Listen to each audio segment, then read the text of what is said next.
Or citizens. So Brandon, just give us a few minutes. We got one item on there and then the citizens, the floor, privilege of the floor before you go on, okay? So No just- problem. You know.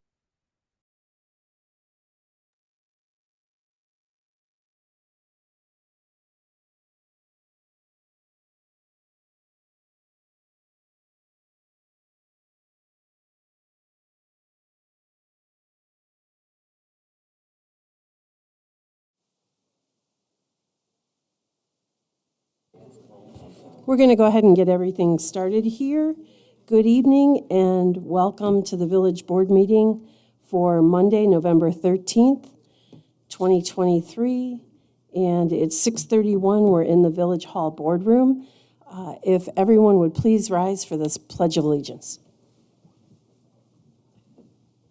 I pledge allegiance to the flag of the United States of America and to the republic for which it stands, one nation, under God, indivisible, with liberty and justice for all. Megan, would you take a roll call, please? Trustee Felino, Here. Trustee Bonaski, Here. Trustee Mishler, Here. Trustee Briggs, Here.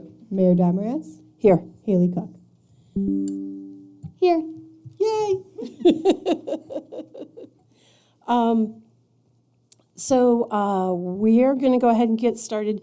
I'm having trouble because the clock on the wall is not working, so excuse me if I keep looking down at my phone. It's 6:32. I'm going to open in citizens forum in just a moment, but I would also like to make my usual comments that this is a village board meeting, which is for the village board to get the work of the village done. We ask that everyone be respectful, whether you are here in the audience from the public or whether it is board members, that we're respectful. And it's National Kindness Day. How about if we think about being kind with each other for the next hour and a half or so? So with that, I'll open the citizens forum. If you'd like to speak, please come on up to the microphone. I believe that everything is in great working order now. And please state your name and your address so that Megan can record it. She may ask you to repeat it if she doesn't get it down. And we'll give you approximately 5 minutes to make any comments that you would like. So do we have anyone who would like to come up? Just 1 second. Bob stood up faster than you.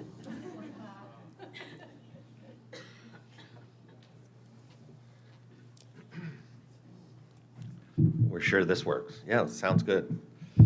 Bob Cantwell, 3 Fifth Ave in the Village. A couple things relative to the citizens portion of the citizens forum portion of the agenda. I would like to comment about Liftbridge Lane. First of all, I appreciate the board's willingness to consider additional alternatives, as was posted on the meeting agenda for this evening that was distributed on Friday. I know that's on the agenda later for discussion, but I don't know that you're going to allow public input at that point.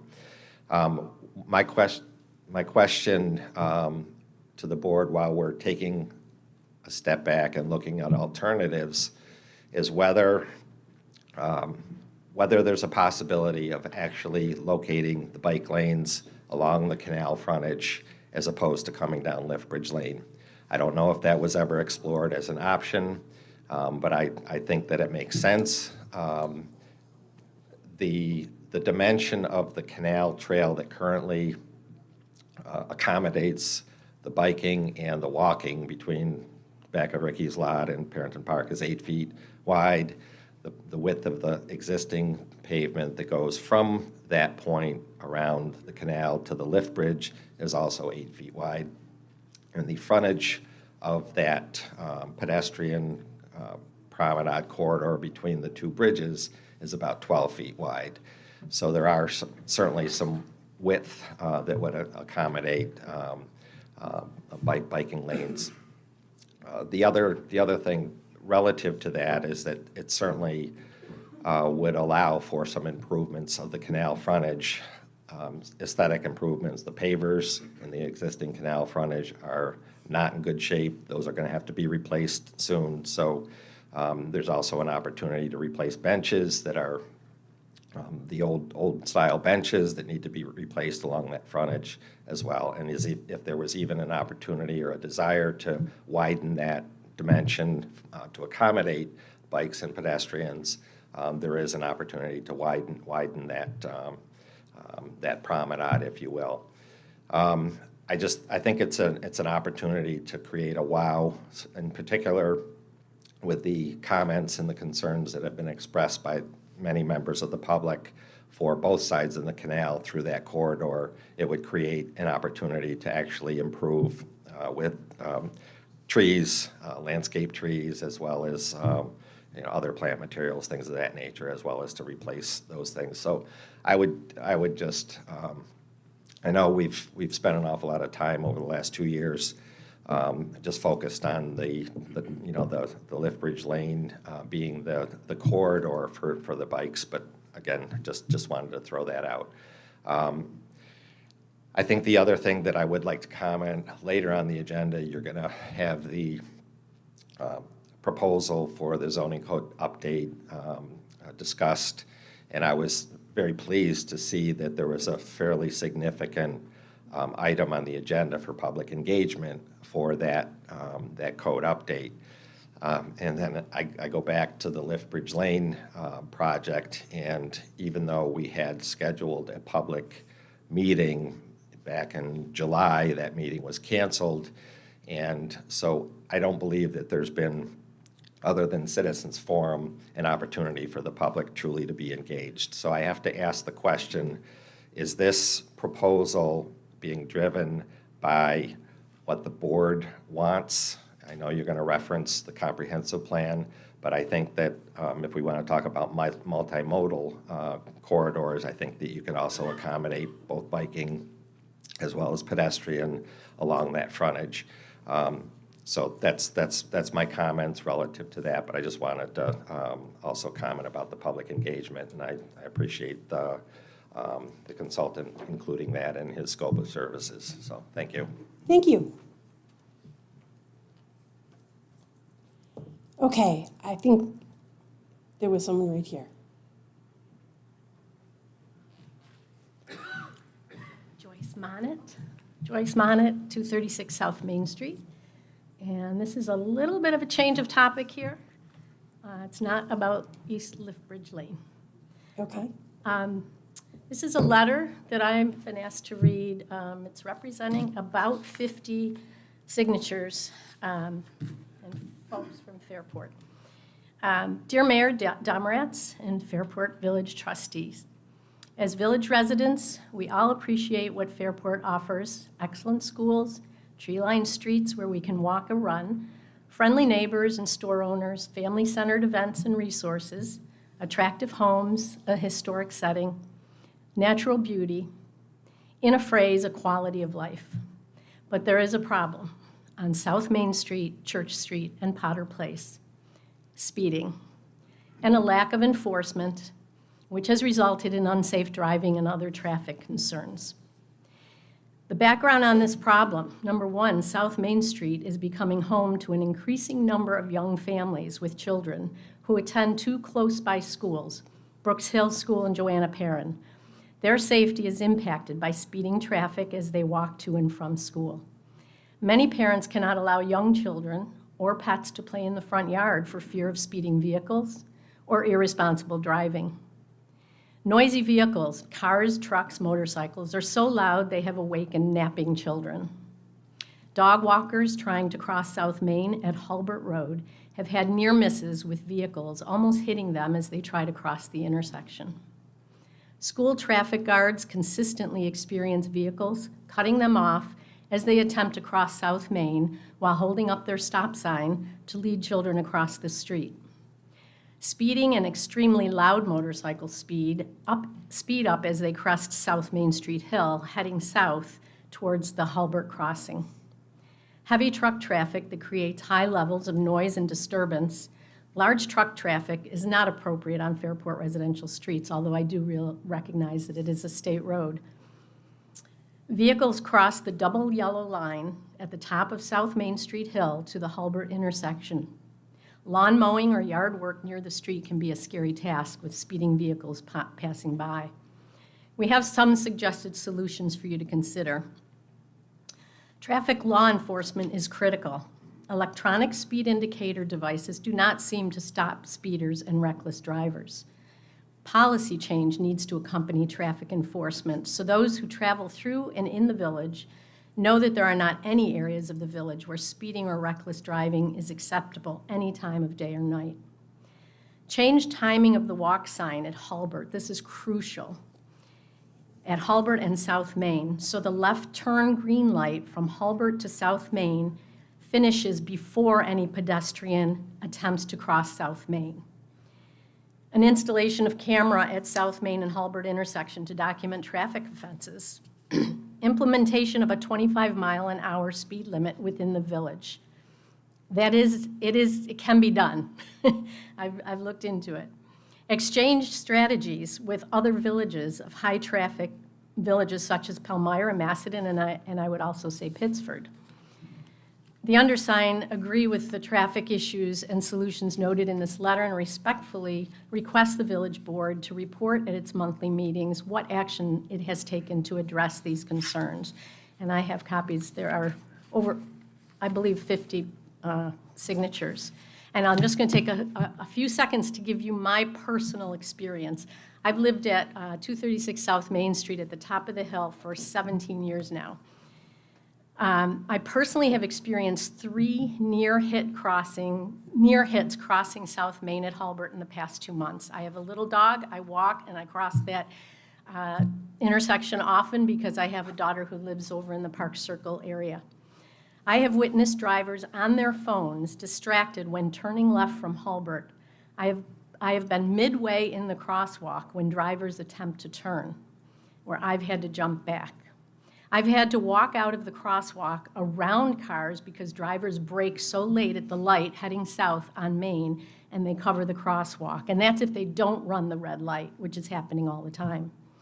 The drivers turning left heading north into the village, they get the green light at the exact time that the little crossing guy comes on for the pedestrians to cross South Main. As an adult, I know enough to make sure the driver sees me before I cross. But I'm afraid children have been taught that when that little guy comes on, they can cross. I hate to think what could happen. Let's petition the DOT to change the timing of the light. Walkers have a mere 15 seconds to cross, and if cars are turning left and don't allow them to cross first when the crossing light comes on, they have almost no time to get across. I love that we are a walking village. However, I feel as though South Main Street and Park Circle neighborhood, being on the fringe of the village, are being forgotten. We have many more young families who have moved in and students walking.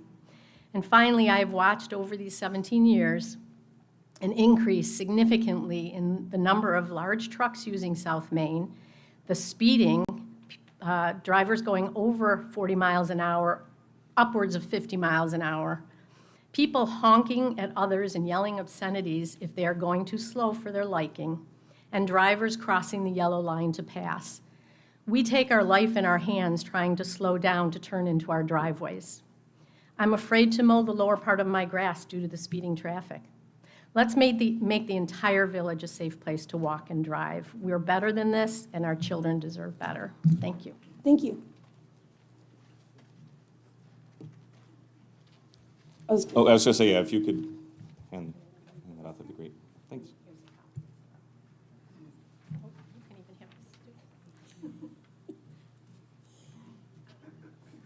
Go ahead, come on. I'll come to you next.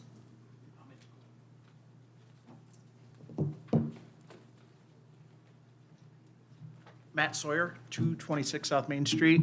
I just want to further say what Joyce has said. Got 4 kids. It's been awesome living in the village. Pre-COVID, it felt safe. My kids are of age now, so I don't have to worry anymore about them crossing, but we do have young neighbors. And I do see a difference after COVID, and it's not just the village, it's everywhere. But I'm hoping that there's just an awareness of consequences. Doesn't mean we have to pull everybody over for speeding, but it'd be nice to keep people from doing 50 down Main Street. I do love what you're doing with the village, though, so keep it up. Thank you. Thank you.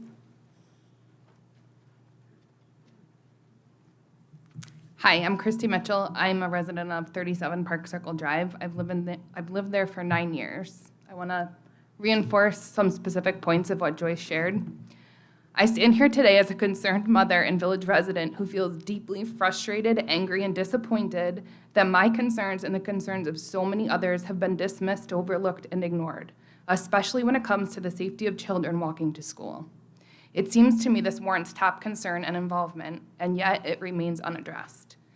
In the fall of 2021, my son began walking to school at Brooks Hill, crossing Main Street at Hulbert Road, and I quickly realized there were safety concerns related to cars speeding and running red lights, and also with how the intersection traffic lights are timed with the lights for pedestrians to walk across Main Street. It's truly a recipe for disaster. Perhaps what was most astonishing to me was that fellow parents whose children were older than mine and have been walking to school longer assured me that these issues were not new and that they had voiced their concerns in the past but were never met with any real remedies for the situation. Specific issues that I have personally witnessed on multiple occasions include cars turning left from Hulbert onto Main Street while children are crossing the road. Many drivers are not paying attention and are not aware that pedestrians have the okay to cross at the same time that they have a green light. Some drivers have even gotten angry and yelled at the crossing guards for making them yield to children in the crosswalk. Yes, I promise you it happened. I witnessed it. Cars speeding and running red lights, putting other drivers and pedestrians in danger. Impatient drivers going around the line of cars on Main Street that are waiting to make the right onto Hulbert to take their children to school, driving over into the lane of oncoming traffic right through the intersection. Cars making right-hand turns when the light is red from Main Street onto Hulbert while children are crossing the street. After much discussion with fellow neighborhood parents and our dedicated crossing guard staff, I, along with many others, sent a letter to Superintendent Brett Provenzano, Police Chief Sam Farina, and Mayor Julie Domratz in September of 2021. I received responses acknowledging my message, and yet no significant actions were ever taken to address these concerns. I have a copy of my email to submit with my comments. We seem to get into a never-ending cycle of parents being very concerned about dangerous situations we witness firsthand as we walk our children to school, getting very upset and voicing our concerns, asking for change. The police show up for a day to watch the traffic during walking to school and leaving school, and then we go right back to normal. This normal is not okay. This normal is an accident waiting to happen. What will it take for us to get the change we have so desperately been asking for? A child being hurt or killed as they walk to school one day? Do we really need to wait for that? Is that something that the village officials and police department will be able to live with, knowing that there have been legitimate concerns about the safety of children walking to school for years, and nothing was done to prevent it? And if that's not enough, which I sincerely hope it would be, what about the impending lawsuit that would inevitably come from such a catastrophic event? Many of us sitting here today have written proof that we have raised these concerns on multiple occasions and nothing's been done. It's maddening and it's hard to believe. It sends the message that people in authority don't care. The police show up because people have complained. Our elected officials respond to our emails with what seem like empty promises. So where do we go from here?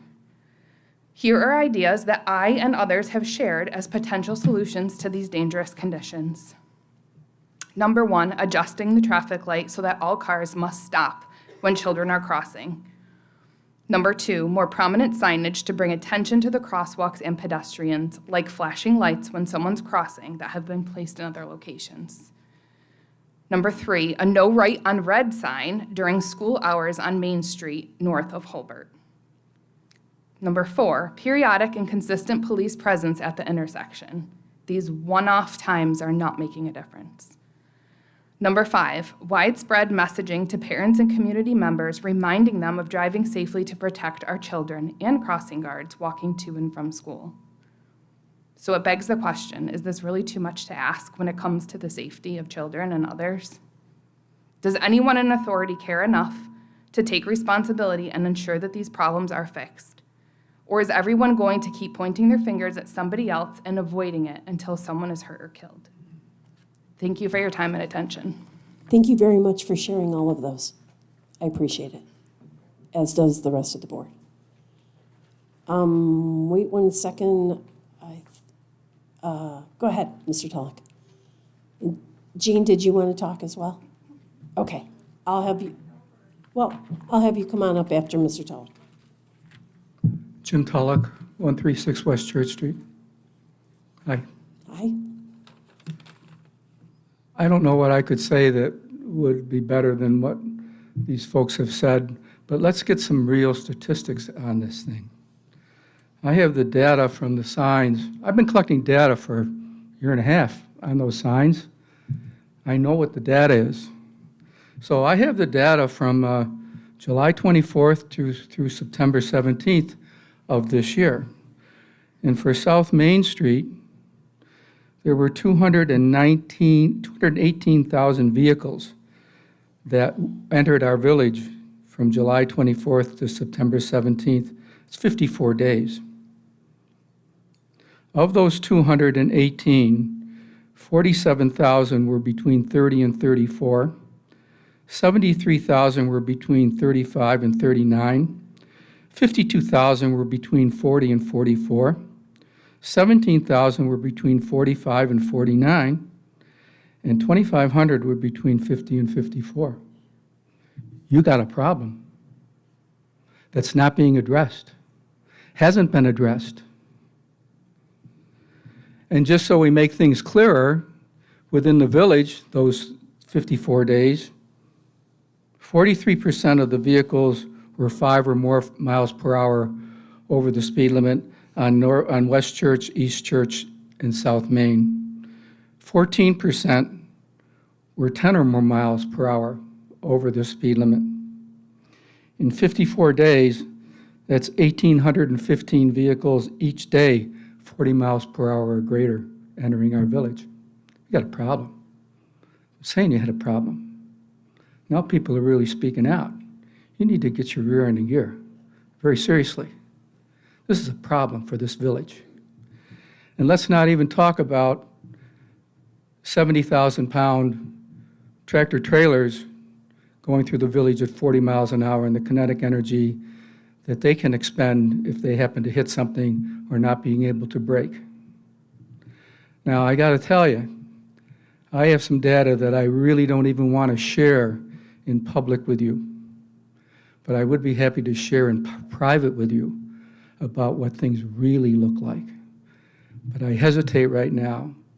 But if you choose to want to talk with me about it, I'll be happy to do that in private. If not, I'll make it public next month. It's not good. On the other hand, I was very pleased to hear the young engineer, everybody's young these days, who made the initial presentation about the Main Street thing. And of course, the involvement of all the folks who live and work on Main Street as part of the development of the project. And it was kind of a kumbaya moment, and I got all warm and fuzzy. And I just wondered why the same thing wasn't done for Liftbridge Lane. So you may just want to step back and do a little kumbaya with the folks on Liftbridge Lane. Thanks.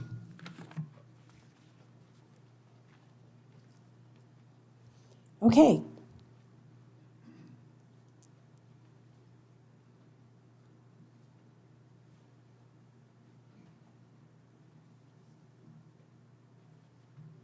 Jean Whitney, 38 Dewey. I'm not going to talk about traffic or Liftbridge Lane. I think it's great that we're going to be congratulating Emily and Heidi. I thought, okay, I wasn't sure who you were. But first of all, I want to thank Mike Foligno for his time on the village board. Over the past years, I have attended many village board meetings. Prior to running, Mike attended village board meetings for about 2 years. He came into the trustee position well-prepared and with good knowledge of how the village works. Past January of '23, the public was having trouble with a concept on the agenda. Mike said, "I am going to take over from Tim Sliz, who used to explain things to the public." Mike has done a good job with that, and his insight will be missed. I also want to congratulate you, Mike. He will bring a valuable perspective to the town board, and I think that you will find Karen Hanna a good person to work with. I was going to talk about Facebook, but I'm not.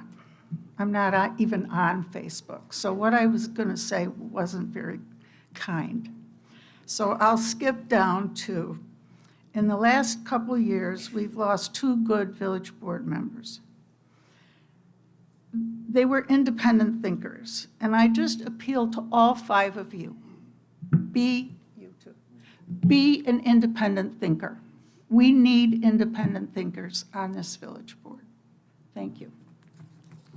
Thank you, Jean. Thank you. And for those of you who don't know, Jean Whitney was my 9th grade science teacher as well. But I was not the model student then that I am now.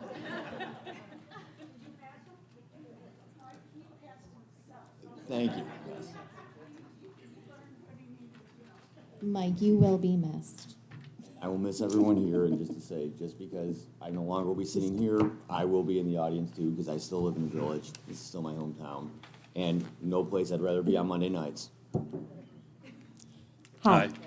I'm John Boley, 244 South Main. We've heard a lot of statistics on the traffic. I'll give you one real-life data point. About a year ago, we live right on the corner of Holbert and Main. And coming north on 250, my wife was turning into the driveway, turn signal on, and you had some idiot that came up through the light. I'm estimating, but had to have been probably 40 miles an hour at least, slammed into the rear of the car, totaled the car, drove her car into a southbound car. It could have been disastrous. Fortunately, there were no serious injuries. But the traffic, the speed, is a serious problem. What can be done about it, and quickly? Thank you. Thank you very much. Go ahead, Mrs. Frank, and then Mr. Bartolotta.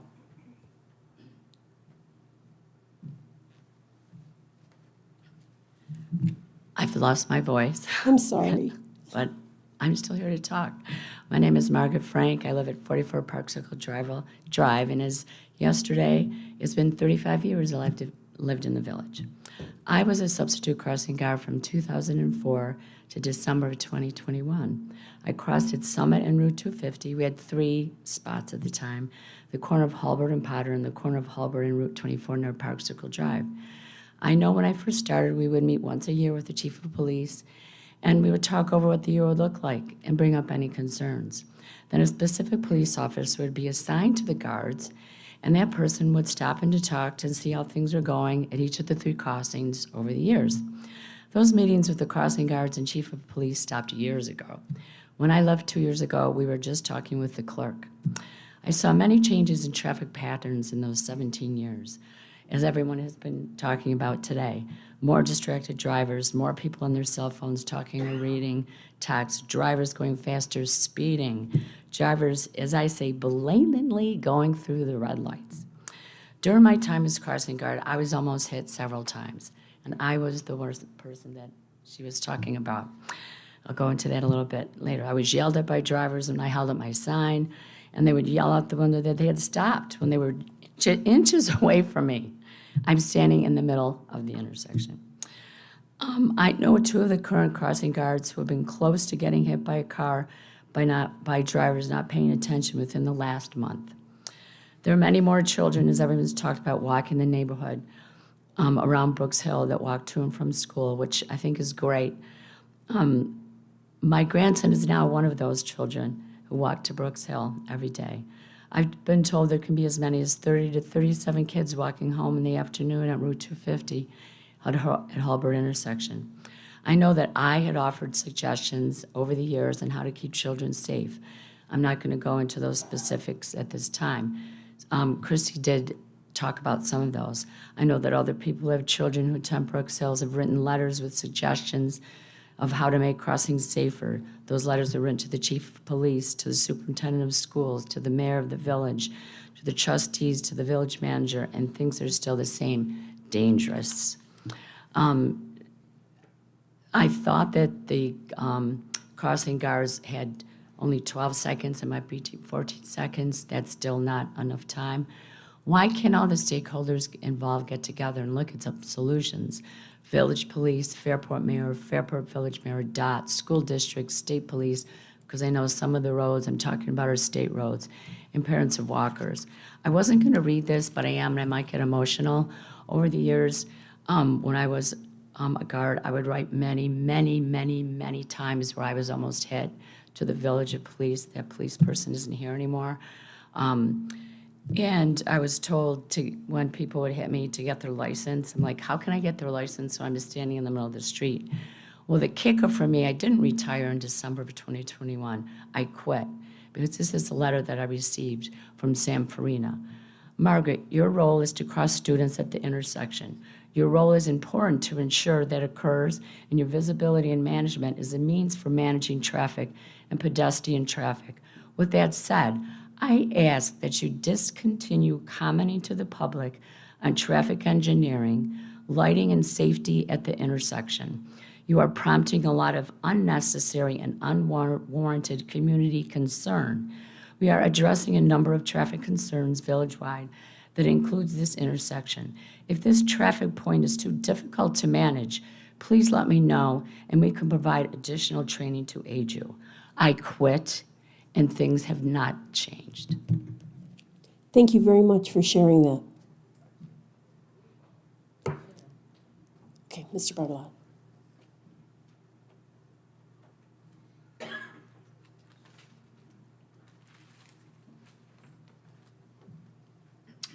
Hi, Al Bartolotta, Village Residents, and I would, Can you list your address so that Megan can put that in the record? Al Bartolotta, she's got it, Village Resident. Your street address. Oh, 3 Manor Hill. Thank you. So I just want to say, we've talked about here with the situation at the crossing there at Hulbert and Main Street, which, and I do cross that Hulbert quite often with my dog, so yes, it's, I've had a few close calls myself, but in that situation, I would expect that you'd be looking at the data, looking at the situation there, and have somebody observe and take traffic counts and all that. But I would also like to see the same due diligence paid to Liftbridge Lane. I spent about 32 years as a city planner down in Tampa Bay area, Florida, worked on many complete street projects, and as a starting point, always, we looked at the data, traffic counts, crash data, travel speeds. We would talk to the businesses and the residents on the roadway that's impacted. What have you seen? What have you observed? And then we'd also talk to the residents, talk to the people as their public support in terms of whatever the issues are. And the idea of bike lanes was always one tool in the toolbox. There are many things that can be done that don't involve bike lanes that can make the roads safer for bikes. There are a number of things, I'm sure you've been informed about that if you don't know about that already. So I would just employ you to really look at the data here, look at the impact on the businesses, and really determine whether the bike lanes are necessary. With really a minimal amount of traffic on that road and not high speeds, I do bike the road many, many times. I bike all over the place. I'm an avid biker. I should say that I do support bike-friendly streets. I do support bike lanes where appropriate.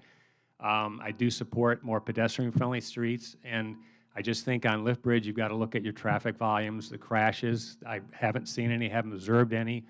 If it's something that people are concerned about, there are near misses. There's always monitoring cameras that can be installed to take a look at that to see if there are things happening. But again, also you can rely on the people on the street and the businesses and the residents, and what have they seen? So I just really ask you to really take a close look at the data and really listen to the public and get their input as well as much as possible before a decision is made to spend a lot of money on capital improvements there. So, thanks. Thank you.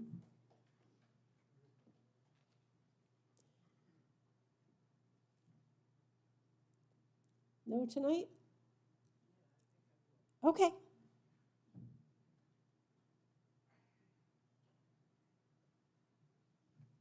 Tony Kyle, 27 State Street.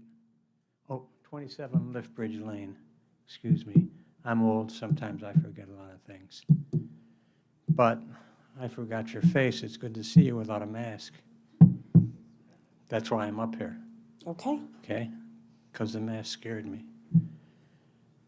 I respect all the folks on 250. I used to live in that neck of the woods prior to moving to Liftbridge Lane. And I understand their problem, and I hope you can do something about it. And I hope you can do something about the situation on Liftbridge Lane. I do not think that you have done due diligence.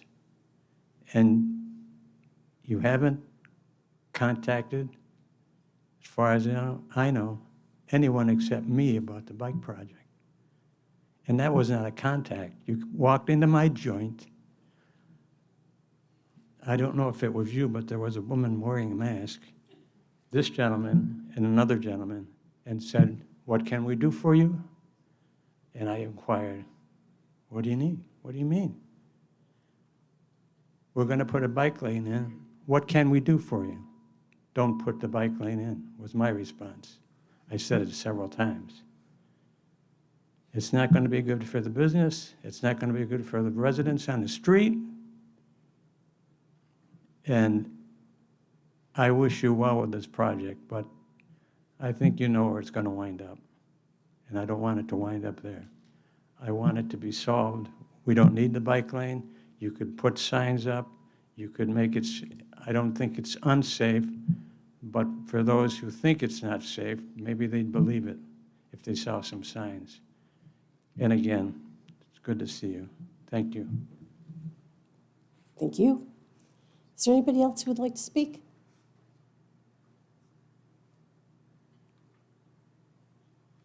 Okay, then that will close Citizens Forum at 7:08. Okay. So that will take us to unfinished business. And item number one, before I move on, I want to thank everybody who spoke this evening.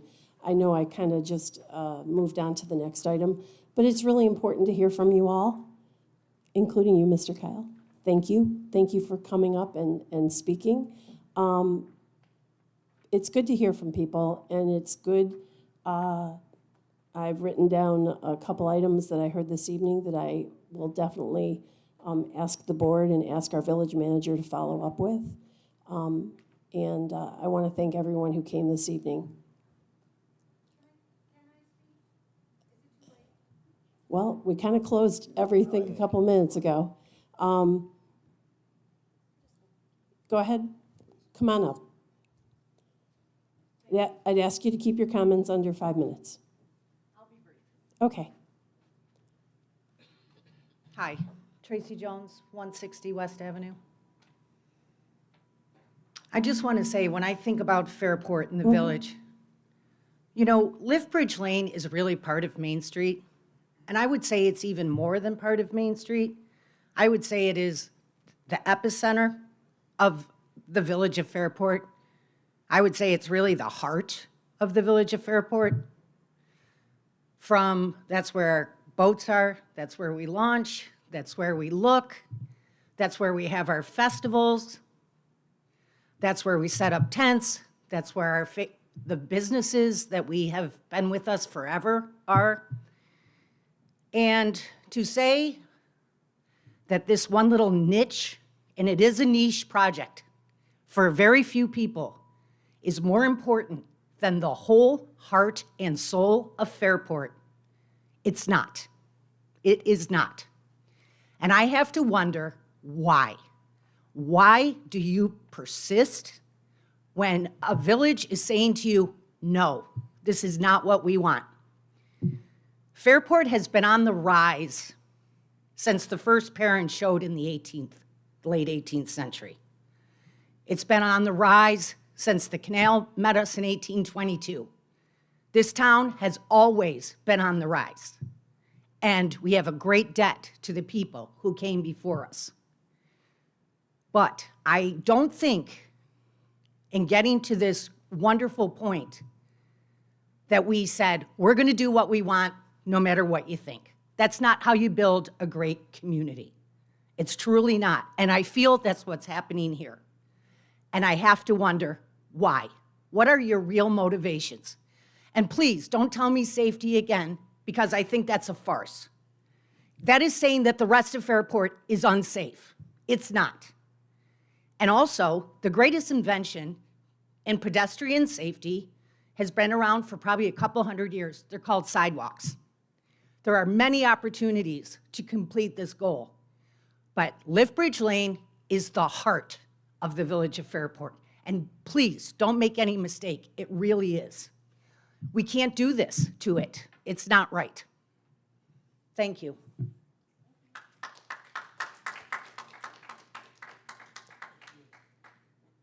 Okay, that will close citizens forum at 7:12.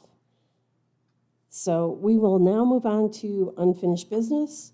Item number 1 is a motion by the village board to approve the minutes of the October 10th, 2023 village board meeting. Can I have a motion, please? So moved. By trustee Briggs. Second, trustee Mishler. Any questions or comments? All in favor? Aye. Any opposed?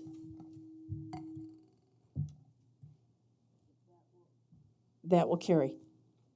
Item number 2 is motion by the village board to approve the minutes of the October 23, 2023 village board work session.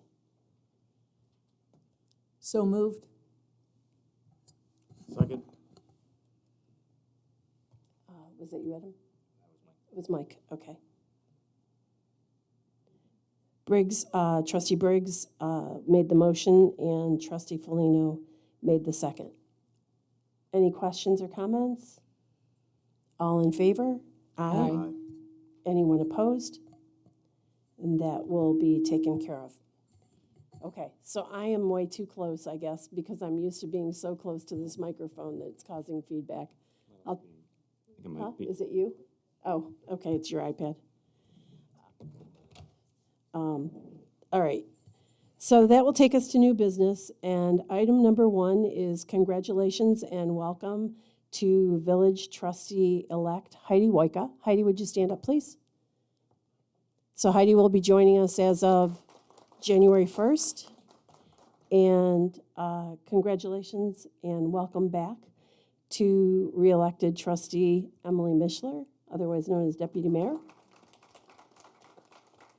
And I'd also like to add congratulations are to trustee Folino, because as of January 1st, he will be town council member Folino.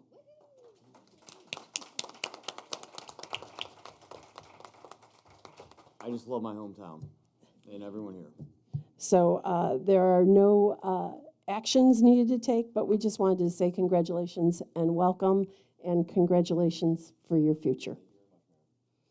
That will take us to item number 2, which is the full year financial statement presentation from BST.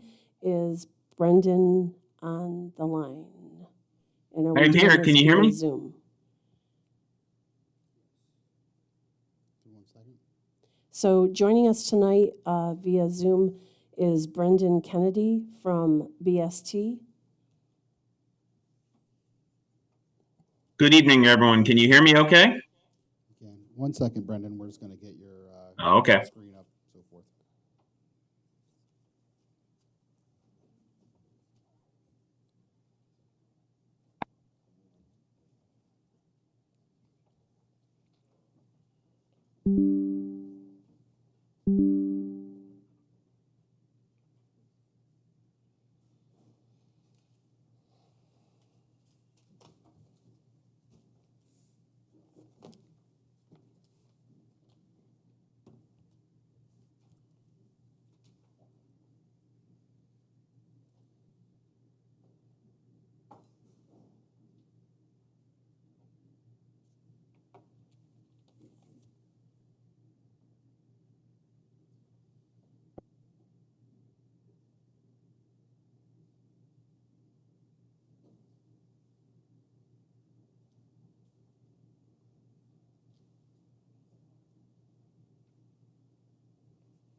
we're waiting for Brendan to be on the screen.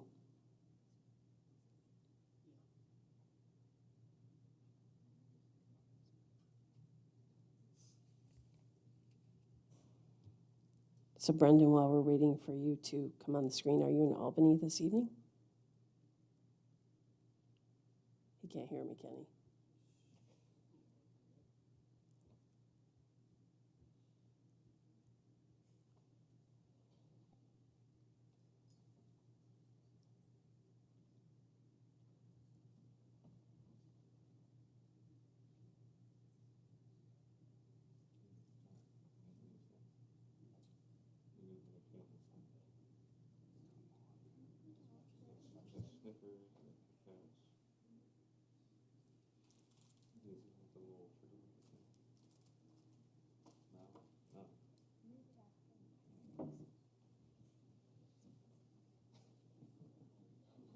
Our flight comes with service.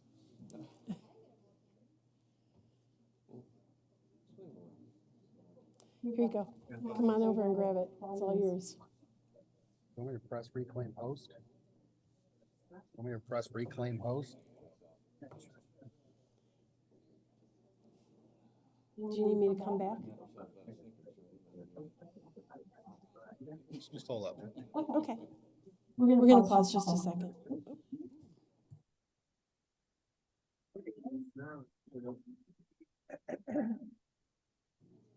Brian, we can go right up there too. You can project it. You get cameras. We good? All right. Brendan, can you hear me? I can hear you.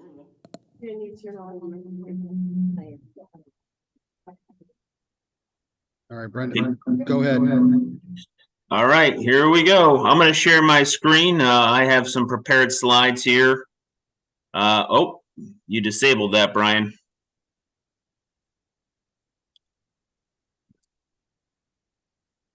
Go ahead. Okay, hopefully everyone can see that. I'm going to do a brief presentation here on the audit results for the 2023 audit. Our table of contents, we're going to talk about our scope of services, the areas of audit focus, the composition of the financial statements, a new accounting standard we were required to adopt, and then some financial observations, what's on the horizon, and then our required communications.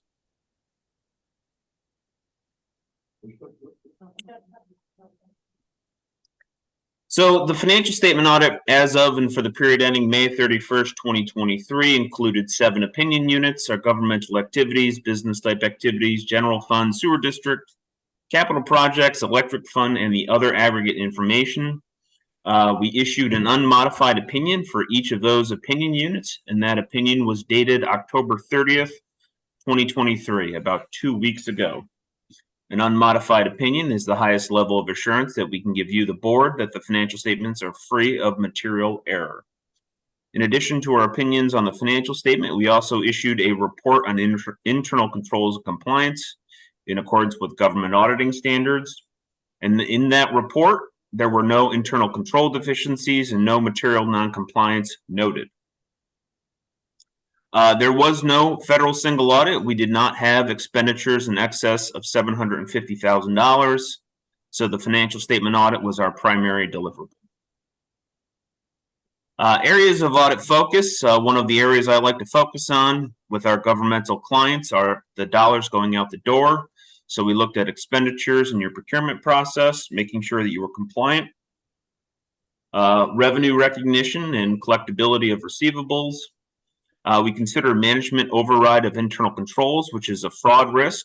And what that means is we consider journal entries in the conduct of our audit. Journal entries have the ability to directly impact financial statement amounts, so it's an area of risk when conducting an audit. Cash reconciliations and collateralization, your payroll processing. Payroll is a significant expenditure of yours. We did go into detail on the adoption of GASB 87, which is our new lease accounting standard. And then the significant accounting estimates we have below: other post-employment benefits, the pension liability, depreciation expense, and then our allowance for unrecorded, uncollectible amounts. The composition of the financial statements is largely consistent with the prior year. Our report is found on pages 1 through 3. The management's discussion and analysis is found on pages 4 through 11. I jokingly refer to the MD&A as the cliff notes to the financial statements. If you wanted a quick summarization of the financial results and performance, you could look at the MD&A. Our balance sheets and income statements are on pages 12 through 22. The notes, which explain all those numbers, are found on 23 to 54. And then we have some required and other supplementary information, as well as the report on internal controls and compliance. So again, largely consistent, and we're going to talk a little bit now about that lease accounting standard. So this was the big change as it relates to accounting pronouncements here for the village and other municipalities like the village. So it's just a single model for lease accounting. The concept of operating lease versus capital lease was abandoned. For those leases that were financing leases, really just a note payable, there's no impact on those. And under this new lease accounting standard, lessees record a lease liability and a right to use asset, and lessors a lease receivable and deferred inflow of resources. So the village has a fair amount of leases, not only cell towers, but some other property leases. The village utilized LeaseCrunch, which is a pretty common software for administering lease accounting. It was an economically friendly option, and it was fully compliant with the standards. And so as a result of going through the process of identifying all the leases, calculating the lease receivable, we have a receivable in the amount of $3.8 million that we booked as of June 1st, 2022. You could read more about this lease accounting adoption in 1M, that covers our accounting policy for leases, and then 1S, which is the actual adoption disclosure in the footnotes. A few financial statement observations just regarding the overall performance of the village. On the government-wide, which is your full accrual, we increased net position about $1 million. That's largely consistent with the surplus that was generated in the general fund. We invested $1.7 million in capital assets, which was largely offset by depreciation expense of $1.8 million. That's one of those key ratios I like to talk about. Brian and myself and others were at a conference in MEUA this past week, and we talked about how it's important to invest in your capital assets because they're constantly depreciating. And so when you look at that investment combined with a reduction in debt of $260,000, it was a positive impact to our net position. Like many or most municipalities that offer a retiree health, we do have a relatively large liability on the books for our other post-employment benefits.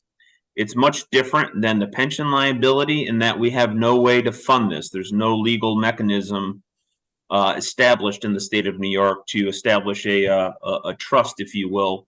So we have, inclusive of the deferrals that come with the OPEB liability, OPEB adversely affected our net position in total to the tune of about $2.4 million. Just some analysis here on your governmental funds. You know, if you were to look at a trend of the general or the total governmental funds here, we have adequate or you know, a strong fund balance position when it comes to our unassigned and assigned fund balance categories. One of those key performance indicators we use is to assess our fund balance as a percentage of total expenditures. And you can see over the last 5 years, it's been hovering in the 40s. We took a little hit in 2020 during the pandemic, but we've bounced back. And, you know, I would say that this is considered a strong position. And it gives us the financial flexibility that we would need in the event of any unforeseen circumstances. So in addition to this fund balance analysis, the village also has about $4.4 million in reserves. A good chunk of that is for capital related, including our fire protection services. And information on the fund balance in total can be found on page 50 of the financial statements. And just from a budgetary perspective on the general fund, from a budgetary perspective, our revenues exceeded budget by about $834,000, and our expenditures were about $307,000. That's how you get that surplus that we were talking about before. So overall, strong financial performance for the year 2023.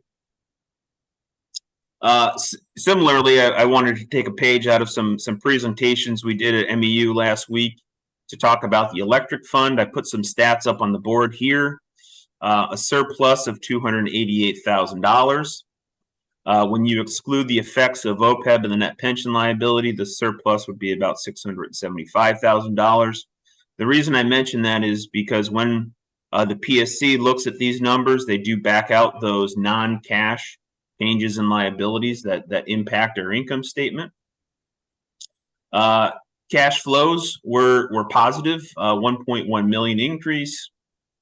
We invested about $2 million in capital assets. We had depreciation there of $2,166,000, and we made bond and debt service payments here of $700,686.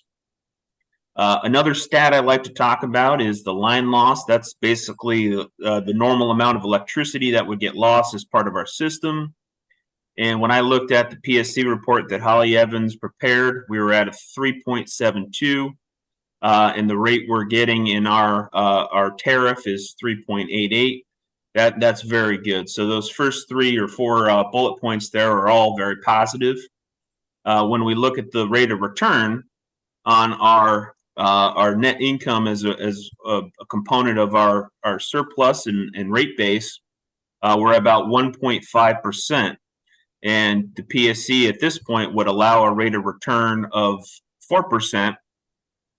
And this is the point where I would tell folks, hey, it might be time to think about a rate study.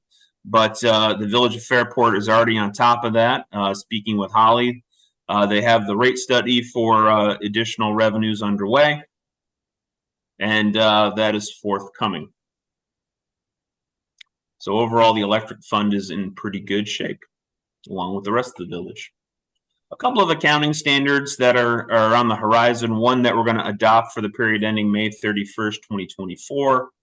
It's kind of the brother or sister accounting standard of GASB 87, subscription-based technology arrangements. These would be software that we license over multi-year periods, and it would follow the similar accounting treatment of leases. And the tool the village already uses, LeaseCrunch, can be used to help implement GASB 96. And the year after that, so for the 2025 period, there's an adjustment to compensated absences. And so I'll work with the village staff on these accounting standards as we head into the following year. And then one other thing I thought I would mention, a little bit of relief from the federal government in terms of single audit thresholds. It's possible that threshold is going to be increased to $1 million. So thought I would share that as well. Some required communications. There is a separate deliverable for the village to consider, but I thought I would make them here tonight as part of this slide. We received the full cooperation of everyone we dealt with on the audit. Personnel were friendly and knowledgeable. Anything we asked from an audit perspective was returned to us. And so we were more than happy with the audit evidence we accumulated as part of the audit process. Your financial condition seems strong. So it's good to be able to stand before you with numbers like this and not have to report any doom and gloom. Your fund balances look good. You guys are managing your electric fund very well. Some of those key performance indicators that I mentioned just look positive. So you should have some comfort there. Excluding the adoption of GASB 87, there were no changes with your accounting policies. We've already discussed GASB 87. No significant or unusual transactions. We thought your accounting estimates were reasonable. Accounting estimates can be subjective, so we do consider things like management bias. We reviewed the underlying assumptions and the data used to calculate your estimates, and again, we thought those were reasonable. There were no corrected or uncorrected audit misstatements.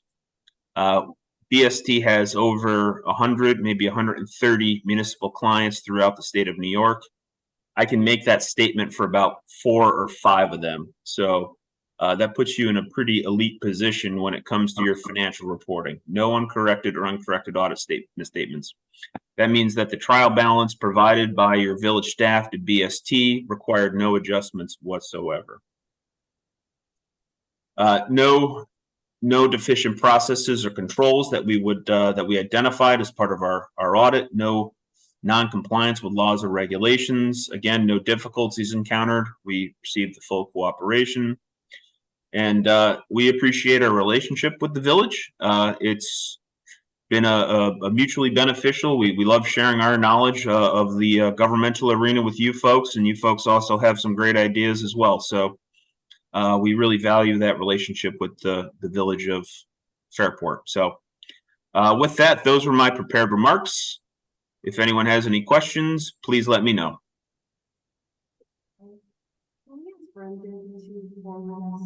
Have it. I'll forward it to you. Okay. We can't talk about that. I'm not sure what. Can you share with Brendan when we're on these slides at this time? We'll need to review them. Brendan, for whatever reason, your slides didn't pop up. Oh, okay. But I have it. I'll forward it to the board.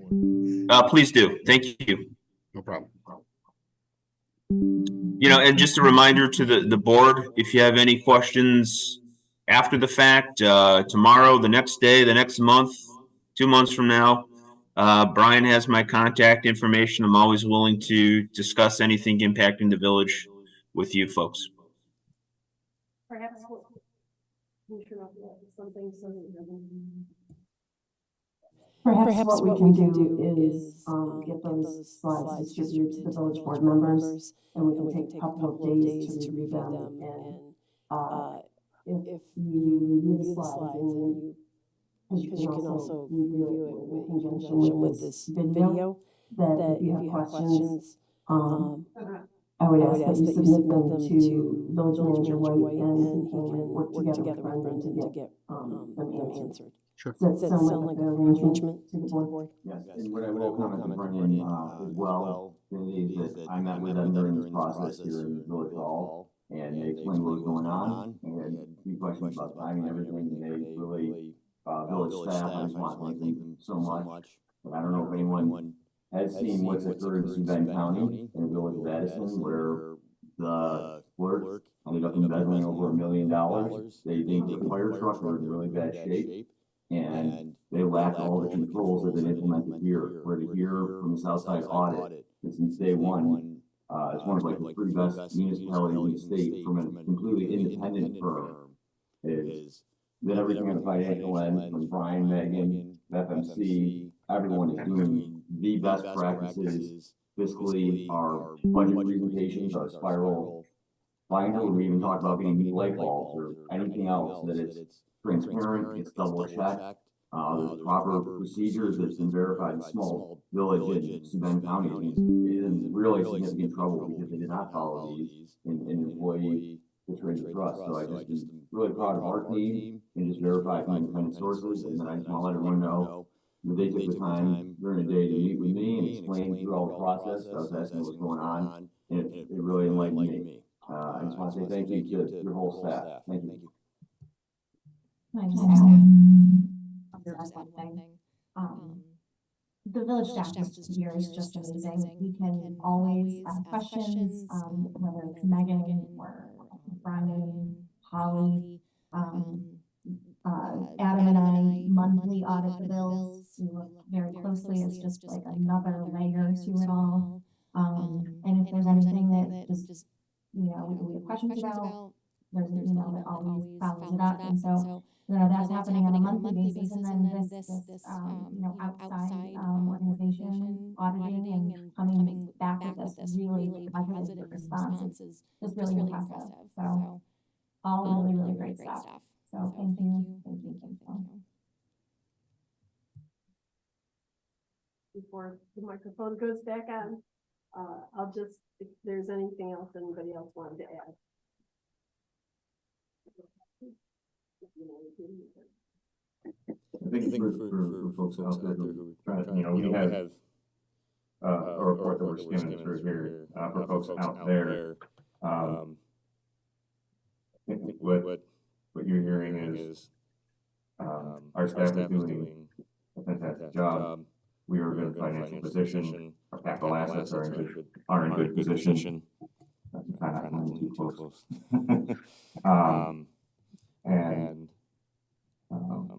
And all of our public infrastructure and everything is in good shape, has been in good shape.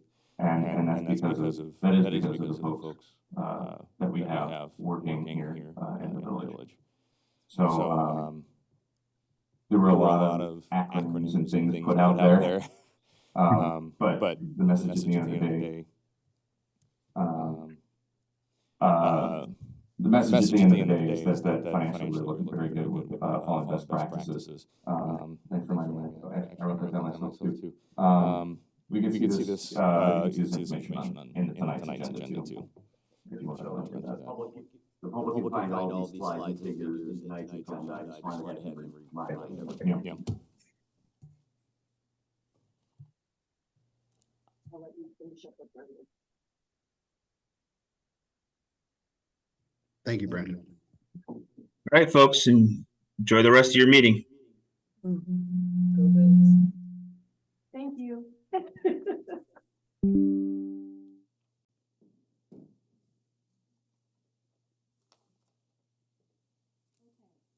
That will take us to item number 3, which is the Liftbridge Lane East Design Update. And tonight we have Peter Vars with us and Mike Bogacheski. Did I get it close?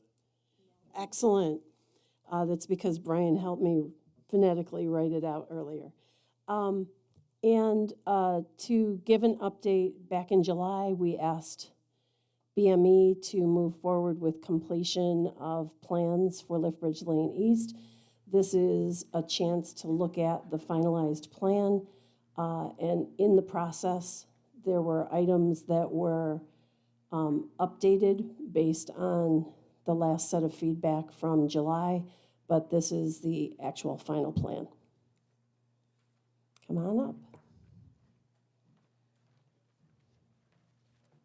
Are you going to go first? So, thank you, Mayor. We've been working diligently since the summer, taking a look at the plans, looking at for efficiencies, effectiveness that we can look at, taking into comments we've heard from the public about different options.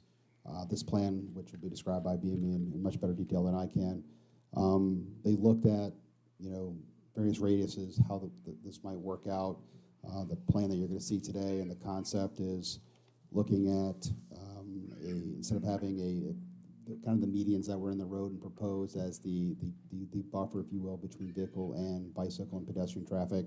Now it's all elevated at the same level as the sidewalk, so you have a very, very large, I think close to like a 17-foot platform of sidewalk that you can utilize for placemaking, for streetscape amenities, bikes, benches, plants, bike lanes, pedestrian walkways, tents, outdoor dining, whatever it is that you want to do. There's a large footprint to do that, and it's taken into consideration still two-way traffic on Liftbridge, and also including some on-street parking on the east end of Liftbridge Lane East near the FMC lot. So Peter and his team and Mike will kind of walk us through some of the images and concepts that we have and talking about how we got to this point and the strategies that were discussed. Okay, great. Thanks, Brian. Peter Vars from BME Associates. And first of all, just to start out, Brian is correct in the fact that we've just been looking at concepts. This is not a final plan. So I do want to make sure that that's clear. How about this is the final concept? Well, that's what we're here to discuss, I guess. With regards to that, as Brian pointed out, yes, we were charged coming out of the July board meeting to look at other alternatives that could be considered. And one of the ones that we were asked to consider was an elevated bike lane, and that's the concepts we've brought to you this evening to review with you. First of all, this alternative, as with all the others we've looked at, is constrained or by the existing street dimension. We've been talking about this all along. The street width available requires compromise and concession on certain aspects of this street design, whether it's parking, whether it's lane widths, whether it's separation distances. And we're working with minimums in some areas and maybe not optimal widths, but this concept does achieve some of the goals that the village is looking for this street. So basically, what this alternate does is it breaks Liftbridge Lane into two segments, from Main Street to Water Street, and Water Street to Parker Street, and then points east into the cul-de-sac termination. So we'll start first at the west end, from Main Street to Water Street. The concept proposes, and everything we'll be talking about will be from south to north. It proposes two travel lanes, the elevated bike lane that will be protected from the vehicle traffic pattern through the use of an elevated median. And then as we get east of Water Street, we have replaced or reinstituted some on-street parking. So as it relates from Main Street to Water Street, we're looking to create a streetscape that would, starting at the south side, would consist of starting at the existing sidewalk and curb line on the south side of Liftbridge Lane East. There would then be two 11.5-foot travel lanes. Then there would be the beginning of what would be the raised platform, Brian's term, that actually describes it quite well. That raised platform would consist of 5 feet of hardscape area that would be used to create the streetscape. It would be an area that could that would have the new street lights located on it, street trees, benches, bike racks, whatever other amenities that the village would deem necessary or desire for a streetscape. It would then have the 8-foot wide two-way bike lane, and that would then in essence take that up against what is now the current curb line on the north side of Liftbridge Lane East. And then from there to the existing sidewalk, which is there today, is about an 18-inch to 24-inch area. That's where the FMC pole line is, and in some places that's hardscape, some places that's lawn, but that would remain there. So the street section in this area from Main Street to Water Street would be within that 36-foot parameter that does meet the existing streetscape width. What this does, this alternative does, it does achieve, as we mentioned, certain goals. It does separate the bike traffic from the vehicular traffic on Liftbridge Lane East. It does provide a smooth, barrier-free zone for the cyclists as it relates to as they're traveling or cycling on the bike lane, no conflicts with curbs. It allows them, for lack of a better term, to bail out if they need to. It does provide, as I mentioned, that 5-foot median between the bike lane and the travel lanes for those streetscape amenities, if you so desire. A couple of the challenges that it does that still exist is the two-way bike lane is 8 feet wide. That is a minimum. We want to be sure you understand that. Optimum widths usually are 10 to 12 feet, but with the smooth barrier-free zone, it's actually very similar to the asphalt canal path that exists in many areas, which it being 8 foot wide, but you're at grade.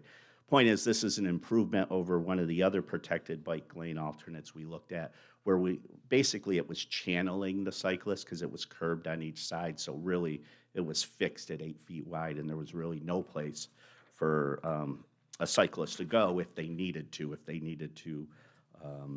change their path. It does also kind of puts the cyclists in close proximity to the pedestrians that would be using the north side sidewalk. There's only going to be 2 feet, 18 inches to 2 feet between the bike lane and the sidewalk. So there should be some consideration given what happens within that 2 feet, whether it's to provide protection between the pedestrian traffic and the cycle traffic. Moving, if we could go to the second sheet, Brian, thank you. as we look from Water Street now to Parker Street, basically, we believe this alternate looks at terminating the bike lane at Water Street, and that from Water Street east, it would basically revert, or I shouldn't say revert, almost remain as it is today. We would keep the 8 on-street parking spaces that are along the south side of Liftbridge Lane East, and then have the travel lanes, and then just stripe the bike lanes in. And actually, the more we think about it, we may split those bike lanes so that or the cycling lanes so they travel with traffic. So we eliminate the dedicated protected bike lane east of Water Street. It becomes basically the shared road concept again. It brings back 8 parking spaces on Liftbridge Lane East, such that with doing that, and with the additional parking the village is committing to 7 new spaces on Water Street, and the opening of the FMC lot to the public of picking up 20 spaces, it actually ends up being net neutral, no loss of parking within the Liftbridge Lane East corridor.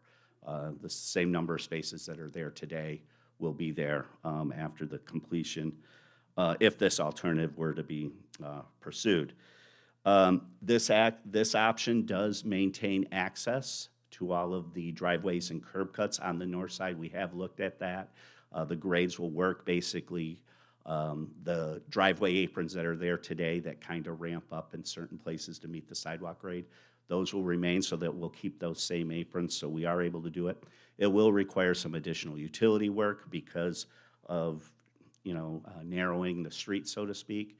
Will require some additional storm sewer work.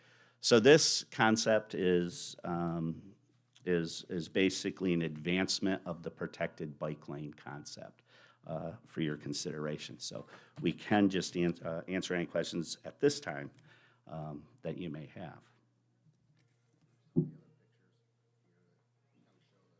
Oh, yes.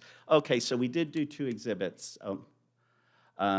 Thanks, Brian. So these are perspectives. So this would be, as you can see, this is taking a photo from Fairport Junction looking west and superimposing on that photo the elevated bike lane. So as you could see, you have the existing sidewalk system along, in this case, the B side. You have that 2-foot area where the existing utility pole line area is, so that would be the separation. Then at grade with the sidewalk is the 8-foot wide bike lane, and then you would have the 5-foot median where, again, street trees, street lights or whatnot, and then the 2 travel lanes. As you can see, you would ramp up into this bike lane at the curb cuts. Do you want to show the other one? And then this is down at Water Street, looking north, the transition from what would be, as we could call it, the shared street concept, then ramping up to the bike lane that would begin at Water Street and proceed westerly from there. So bikers still won't be protected because Parker Street would be picture south, correct? This Parker Street Bridge, if I'm facing here, I would be almost taking a left from that Parker Street Bridge, correct? It's probably a little bit further west of there, Mike, probably where they're standing. So that previous perspective would be right there is. No, that one. Right there. So Parker Street is still. Yeah. Would be like lower right. Yes. So, okay. Yeah. So Where you're staying there is almost across the street from the entrance into the village lot, the Water Street lot that's there today. Actually, you're pretty close to where the culvert crossing is. So the culvert would be just outside the frame of that picture. Yeah. And so this section from there to the reconnecting of the canal path would not be elevated or protected, correct? That's what this alternate shows, yes.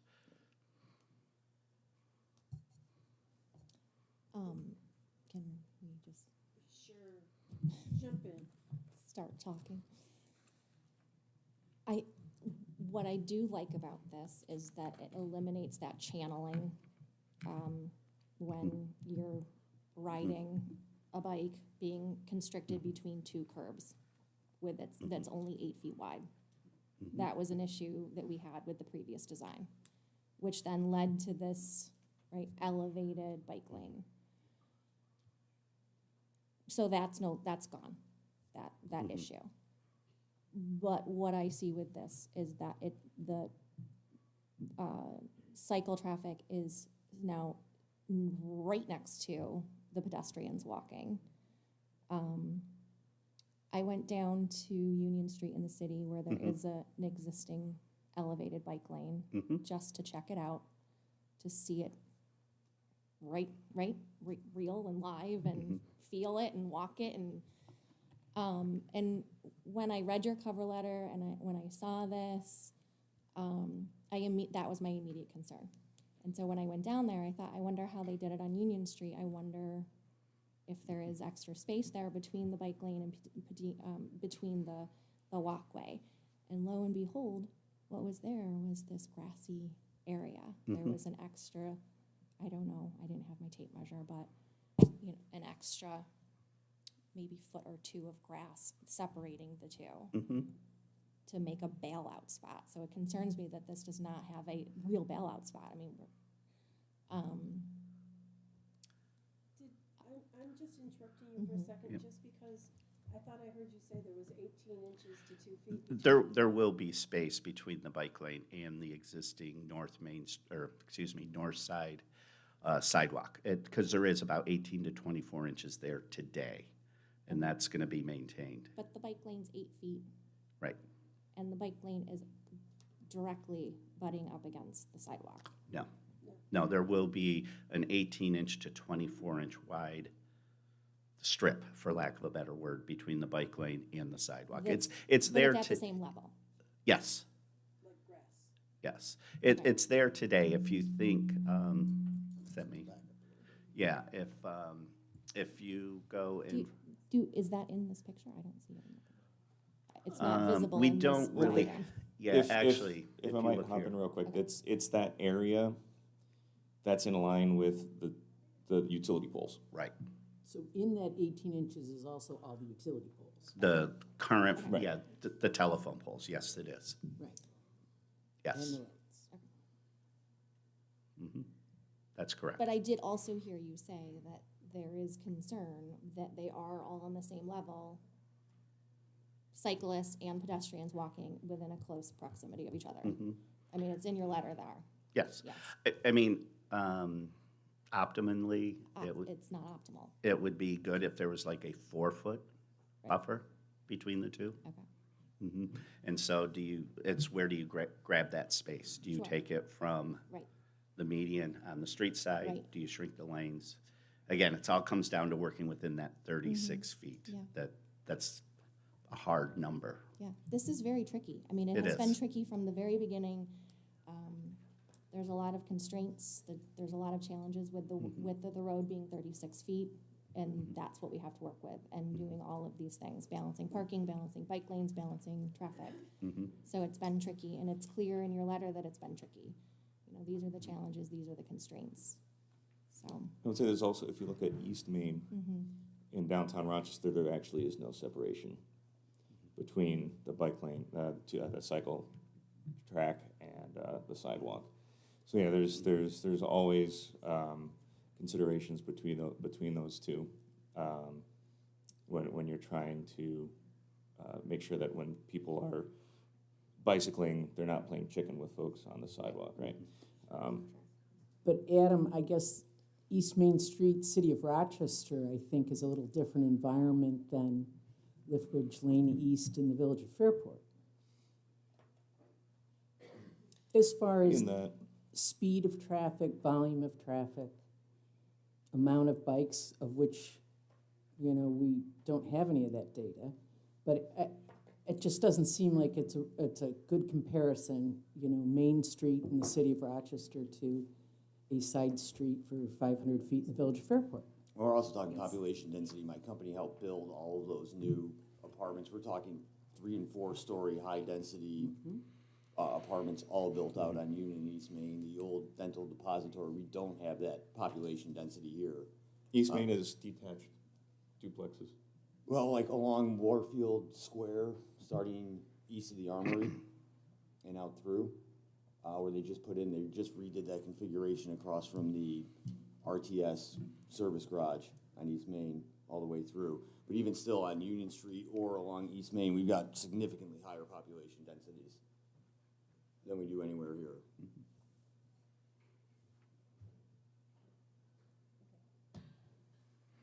So I know. If I could just, Sure.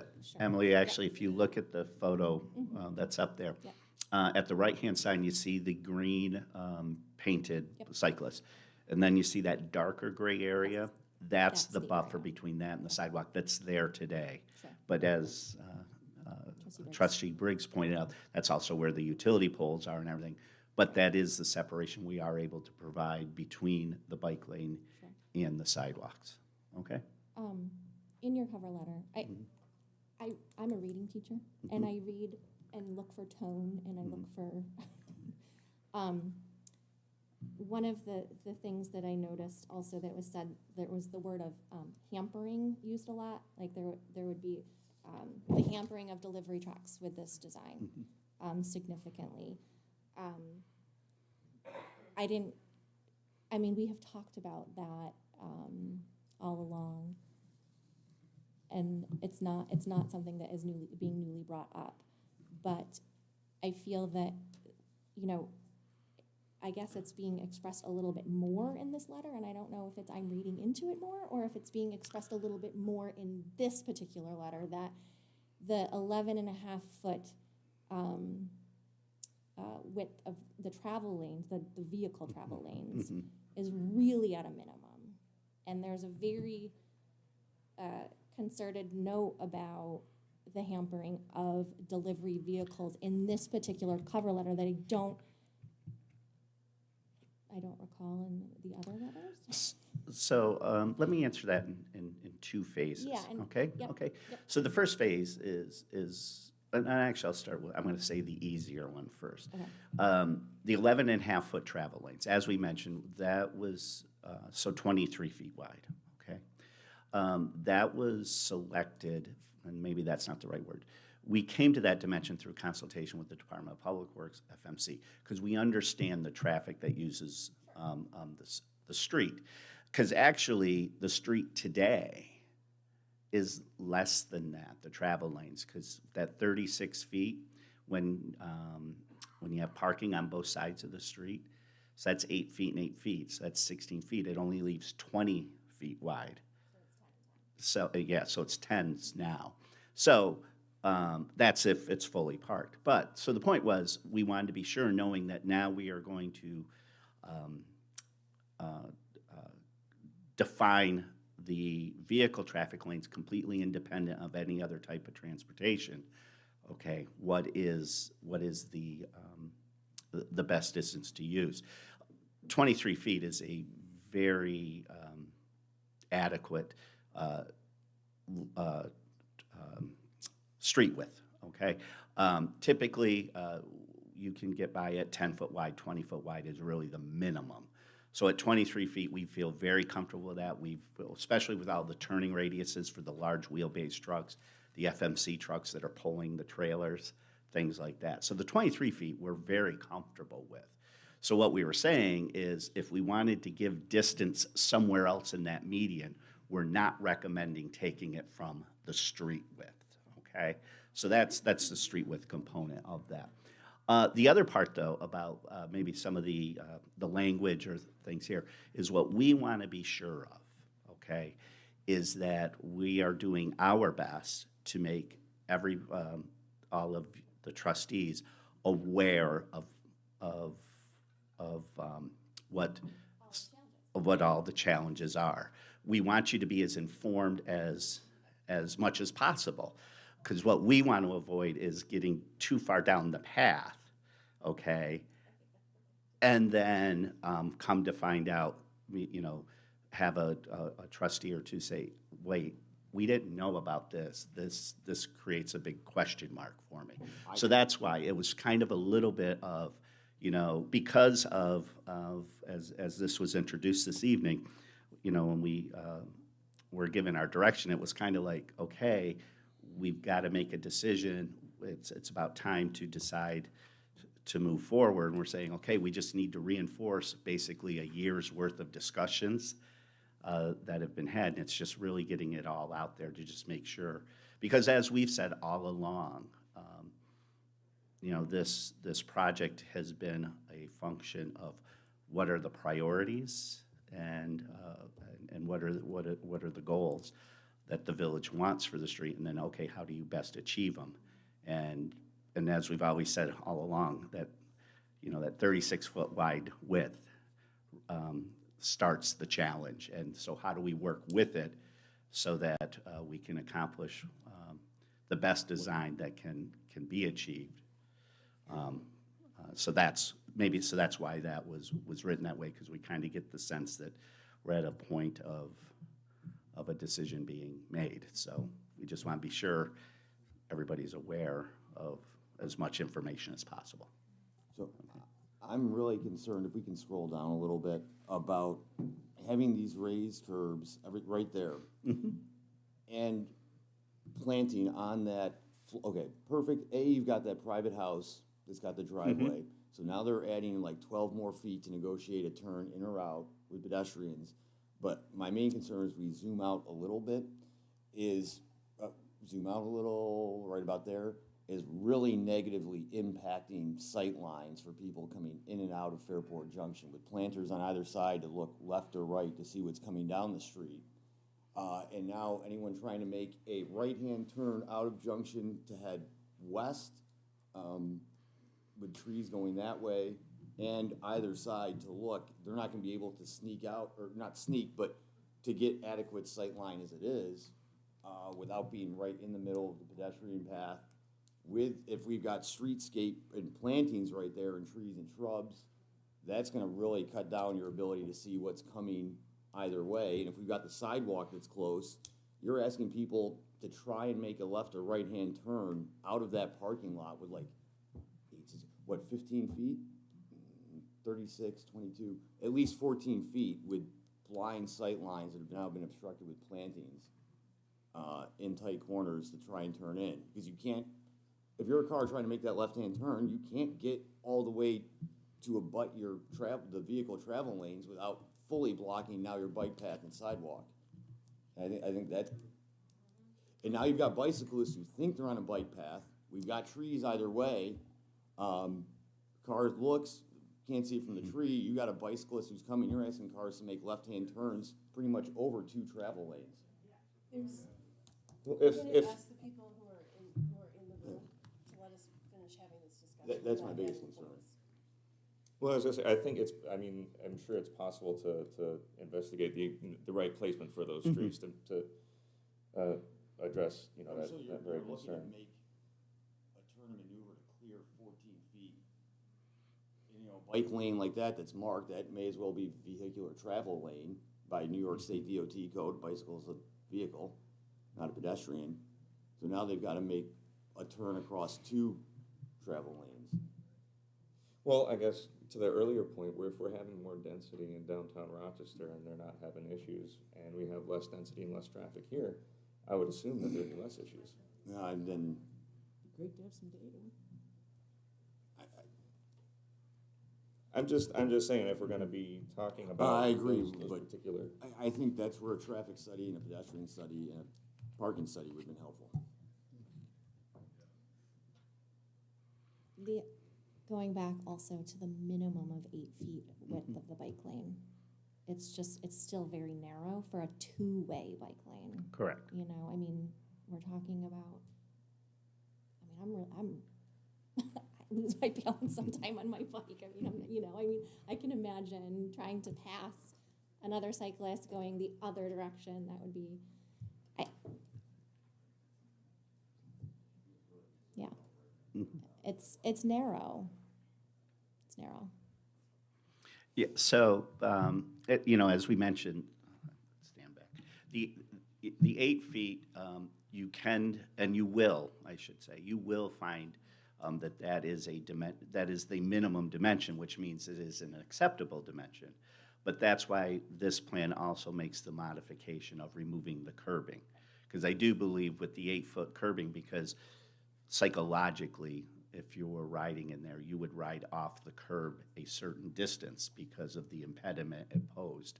And thus it would push you into the center. And then if you're, two ways, it could, could lead to conflict. Now, with keeping it flush, now it psychologically provides the fact that you do have room, I guess, to the outside if you need it.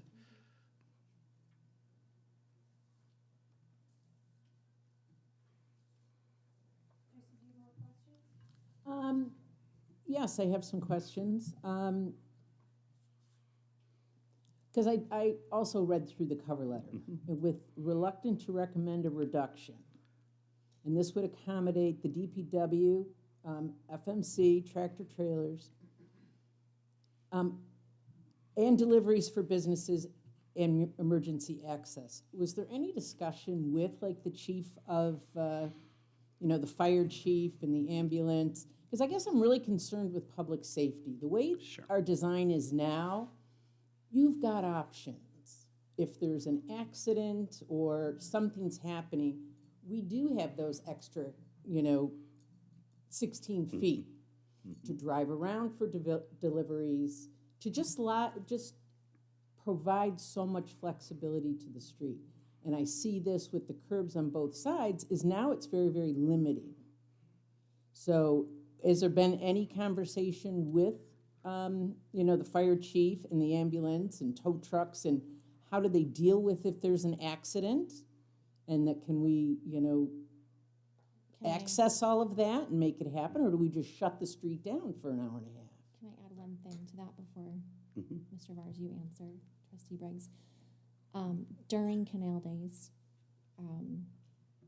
obviously Main Street was blocked off for Canal Days, and we had a fire emergency. I happened to be on Liftbridge Lane East at the time.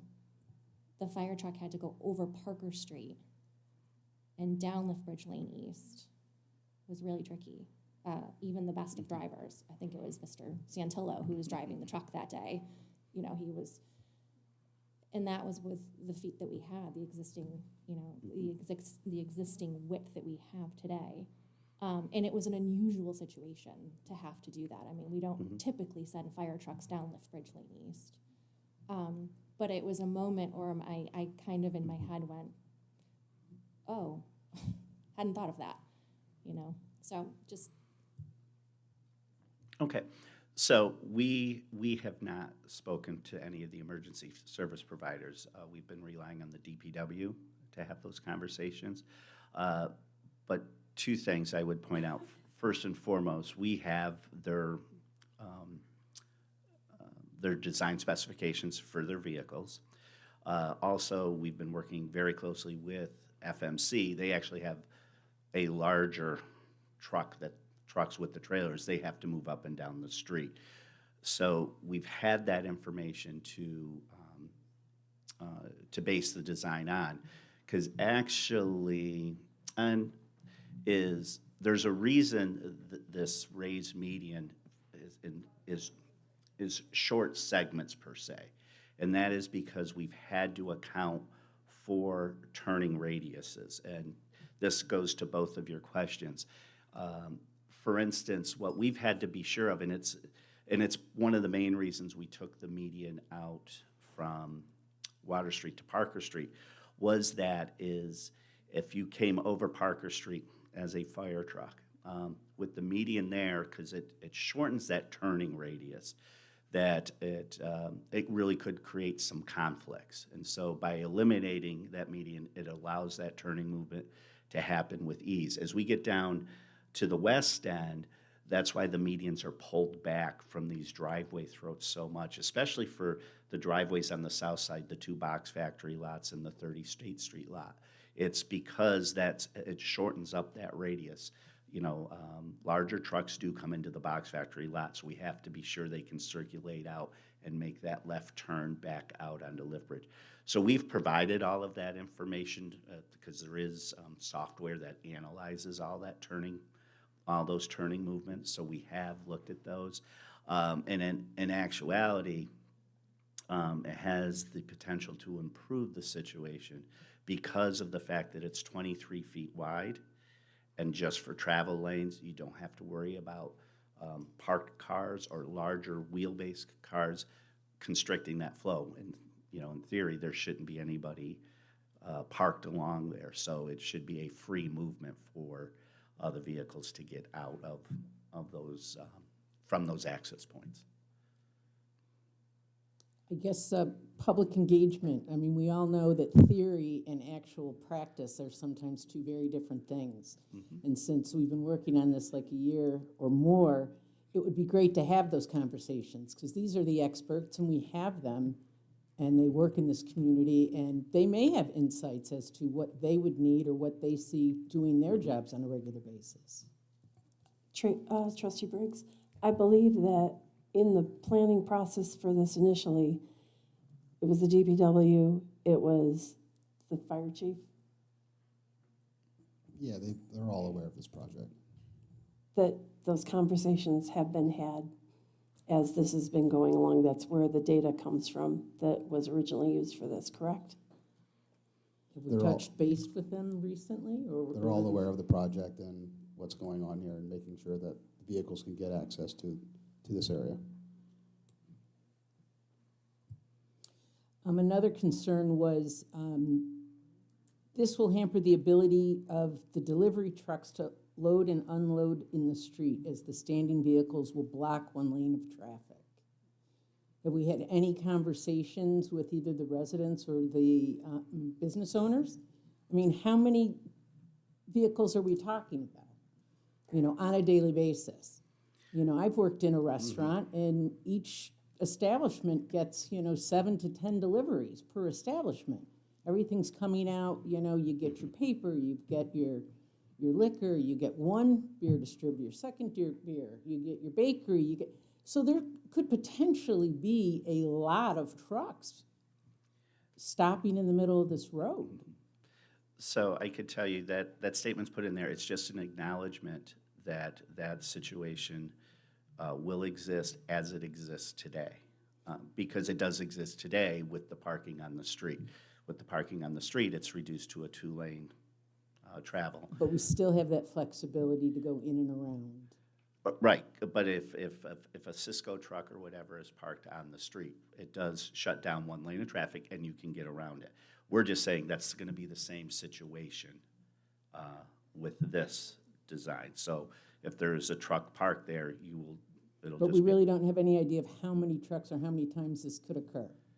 It's just nice if we had this Yeah, information. Is I it gonna don't- I do be not have that 10 times information. daily? Is it gonna be 50 times a week? I mean, I think that's information that could impact decisions, I mean, if you're gonna stop traffic on the street, we don't even know how many times we're gonna stop traffic on the street on a regular basis. Again, just a It's- conversation. I think it's clear that what Peter is saying is today. I there- understand that, but I also ride that street a lot. Sure. And you have lots of flexibility during the day, because a lot of these deliveries may be happening between 8 and 2. And you have the flexibility because there isn't very much street parking. So you have a lot of flexibility to go in and around, and traffic flows just fine with all these deliveries. When you're taking away that flexibility and you're forcing to stop traffic, that could be an impact that I think should be looked at, and it's not that hard to figure out. I mean, these are conversations that's going to impact those businesses. And do a lot of these deliveries park on like the currently on-street parking on the north side if that's available? I would think during the morning, They park in the street. everyone. I've driven down there. Yeah. They park in the street. Trustee Or Felino. on Water Street. I'll answer that anecdotally for you Yeah, because you have of the no, best view. of no hardcore data. We've seen them park everywhere. Okay, I mean, we see trucks that come into the box factory lot and park right in the front door and unload there. We see trucks that circle through the public Water Street lot and park along Water Street. We see trucks that park on Lift Bridge Lane East. But to get your point, if there's no parking occurring, do they pull over as far as they can? Sure they can. If there's cars parked there, they stop Can in we the go to lane. the slide that shows the new parking on Water Street, please? So that's the second sheet. So are we gonna make Water Street one way? I'm concerned about the angled spaces. So to effectively park into there, you're gonna need to pull in from Lift Bridge. So I'm thinking, like, I've got a normal sized truck, or if you look at someone's SUV, like a Tahoe, or anything that's not like a, you know, like Deputy Mayor's Mini, which has got very good turning radius, I'd be envious of that.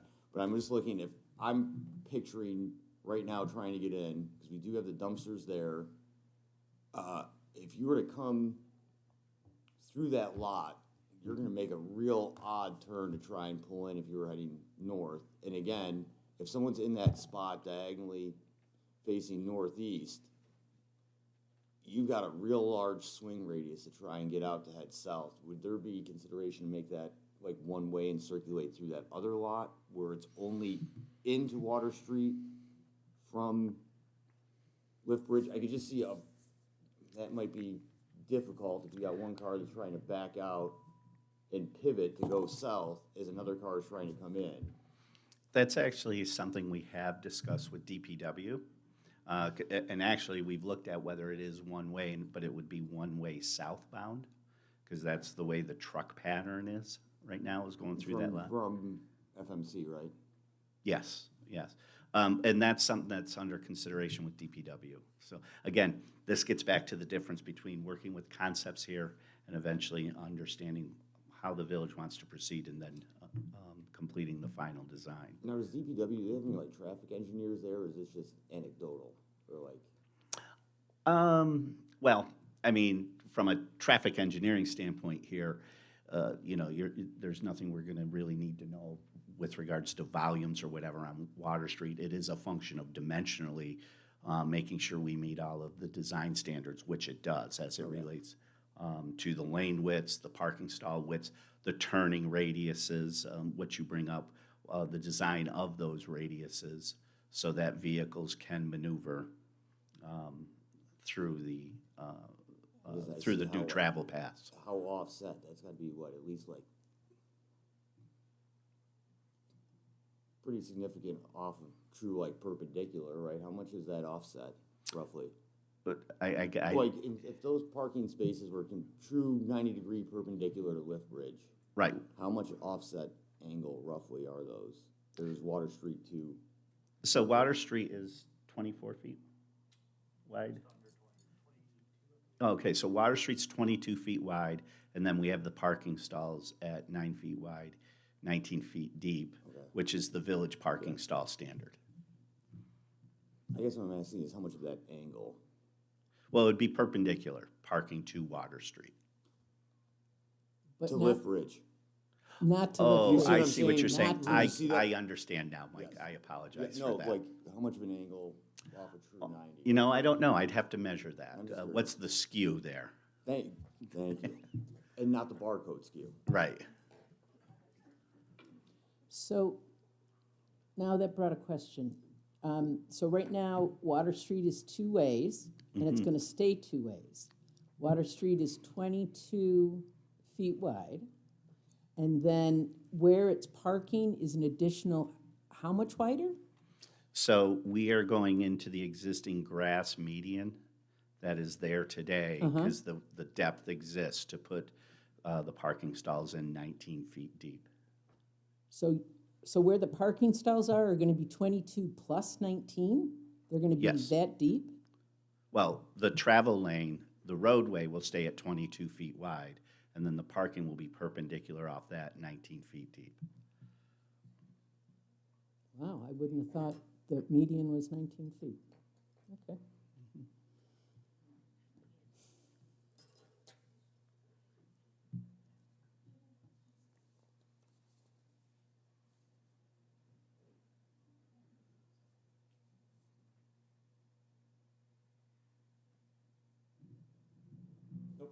I'll start, Adam. Okay. Emily, do you have any further questions? Trustee Briggs, do you have any further questions? Okay, thank you.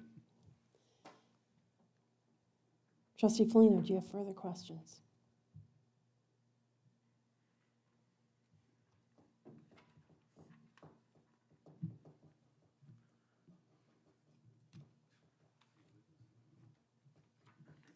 It's time. Okay. What do you need from us right now, Village Manager White? I guess, you know, does what you're seeing here, is that satisfy what the board wants to see as far as a design perspective to move forward? Or Are you asking us to take a vote? I'm asking if this is, we've got a plan before you here. We've had some questions and so forth about the design and so forth. Is this meeting your questions and your design standards and what you're trying to achieve on this road? Or do you want further review, or? We don't have, I think you've made it clear to me that we don't have time for further review if this plan is to go forward. We don't if you want to have an April start date for construction. That's correct. The last thing I'd want to see happen is having Lithbridge Lane East, which is a very prominent thoroughfare, having construction in July, August, September during its major summer season when you can avoid it, right? If we're going to do something here, I think it's prudent to start April 1 as soon as the snow melts and you do the work. On April 1. And you're out of there. Or April whatever 9th. the date is for the solar eclipse. But yes, if we can avoid that, then that would be best if we're going to move forward. But we are, as we've talked about this for the last year, we're getting to a point where once this is decided upon by the board, there's still a significant amount of true design work past this that really has to get into it, electric analysis, all those other things, bid documents, construction documents, bidding process, and so forth to get this in and for the board for an adopted construction contract by January, and then mobilization get to April 1. So there's a very defined process that's to happen from this point. So I just need to know how you guys want us to move forward. So I've been late to this sort of change of mind about this, and I apologize for being so late about this, but I just, in reading through the cover letter and really looking at the dimensions really carefully and really seeing, and not that I didn't look at that before, please don't think that, I have given this a ton of thought. I just feel that the bike lane itself is very narrow, which concerns me. I am concerned about the safety, like Trustee Briggs brought up, with the larger vehicles being able to get in and out of there. I think that she makes a really good point with there is a flexibility now. When there aren't parked cars there, we can just go around. With a bike lane and a median, you can't just go around anymore. So that flexibility then disappears. I would love to see a bike lane here, as I clearly have been stating for the last year. I just think that the 36-inch or 36-foot wide constraint that we have been given, unfortunately, to the nature of this road, has just made this very, very difficult. And we have been persisting in trying to be sure that we can get parking in there and we can get the bike lane in there and we can, we're trying to get all of these things. And each time we go and we tweak it a little bit more, there's something else that rises to the surface. And I just can't, I can't support this. I know that's probably a super big disappointment to some of my fellow board members. That's how I feel right now. I'll ask you to please keep your comments to yourself or your clapping to yourself. I have just some notes that I was struck by at our last, just 2 weeks ago. John Hastings from CPL Engineering was here giving us all this wonderful overview of Main Street. And they hired Highland Planning specifically for public engagement and engaging property owners, businesses, merchants, the general public. So everybody was on the same page. There was complete transparency, communication, and involvement. as we go into Main Street. Even last week, we were also asked as a board to do a parking lot study and a traffic demand and a circulation analysis. And we all unanimously agreed, saying it's time, we need this information. And we asked Manager White to move forward. And then later tonight, we're going to be asked to approve Fisher Associates for our zoning code review. And their cover letter again states what is best practices. And they said there will be unique community engagement through 3 custom design workshops, including hands-on charrettes. There'll be educational components to bring the community up to speed and share trends of what is best practices as we go forward with our zoning. There'll be public outreach activities, both in person and online. There'll be online communication and engagement with the public, several social media networks, traditional media networks, websites, surveys. 3 very strategically planned public engagement. Form the committee for the zoning, boom, hit public engagement hard, and then it comes back in the middle and it comes back towards the end before we have a policy that this board is asked to adopt. Also in their examples, it has supply and demand analysis, opportunity analysis, economic impact.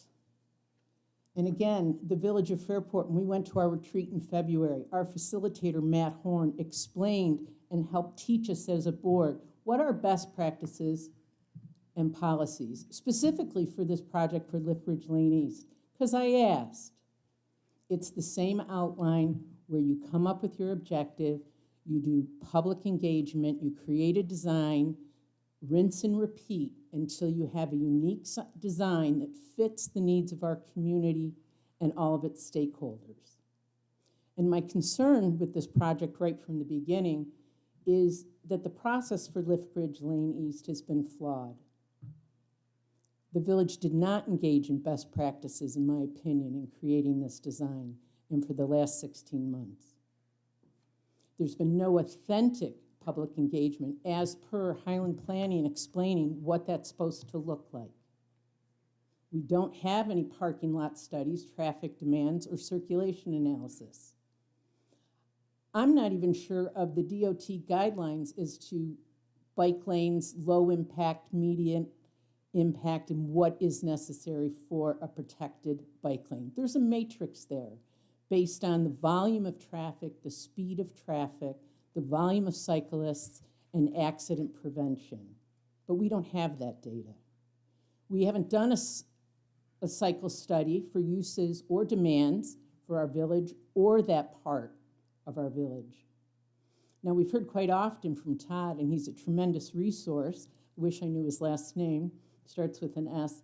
And he very passionately said, I am the 1% of active cyclists who bike year-round. Well, that would mean to me that 99% of all other people traveling to our village, from our village, and around our village in the winter are using some other mode of transportation. And I question if installing a permanent 12-month dedicated protective bike lane in a limited street space of our resources is really the best way to meet the needs of all of our stakeholders. We haven't had an economic impact study. We've had no active transportation study where we could work and create a plan with the town of Perrington, identify our gaps, not only multimodal, walking. So I want to make it perfectly clear that my objection has never been about parking or cycling or bike lanes. It's been about the process. I still feel there are so many unanswered questions, and we don't really have the evidence to support a protective bike lane. I'm concerned about the latest design will impact the functionality of that road. That road still has to serve the residents, the businesses. It has to function as a road and meet the needs of the people. And I'm not sure this restrictive does that. So it has to function as a road. I believe a and hopefully my fellow board members as well, thank you, Emily, I believe that best practices should be utilized for Liftbridge Lane street design. I think we need to start from the beginning. I don't think any of this is wasted energy or wasted money. We just need to do the process. Engage in authentic public engagement of all the stakeholders. Take that information into a design. We need some facts, we need some research, and we need some data that will support that design. And I believe that would also have a lot of transparency around this street design. There'd be effective communication, there'd be collaboration, a whole lot of education as to what multimodal and where we want to go as a village. There'd be a whole lot of listening and a whole lot of compromise. So I support the process, and I think the process is essential. And I believe if the Village of Fairport were to slow down and take the time for best practices and do this the right way, it will bring us together as a community, and it'll bring together a street design that this community will support. So thank you, Emily, for really I just put it out there. So at this point, no, I don't think we need to go forward. I think we need to go back and start with some public engagement and some information and some data, talking to the people who organize these festivals, talk to our merchants, talk to our business owners, talk to our residents, see what they need, figure out if we even need protected bike lanes in this street. Wants, needs, function. So I'm a no. All set? Yes. Okay. Adam, do you have a yes or a no that you wanted to see happen? Well, so Tracy, you and I kind of came through in the middle of this whole process, right? But I also inherited the responsibility to serve all, to embrace best practices and to see the process through. And in our very first retreat in January, Matt Horn, our facilitator, said, this is the process as you go through. When you're coming up with, impactful projects that impact your residents and your constituents. And I even asked, did we go through the right process for Liftbridge Lane East? He's like, no. And that was January. But we did inherit it. And I would say that, initially the previous board, it was a unanimous vote to put money in the budget for this project. There was no, we all would like to see, something. I think we all would like to see something. But as, you start digging and start looking, and I think that's when you start to see the flaws or the holes and why it doesn't work. And sometimes it takes us a little bit longer maybe to get to the table. I do think bike traffic would help economic business.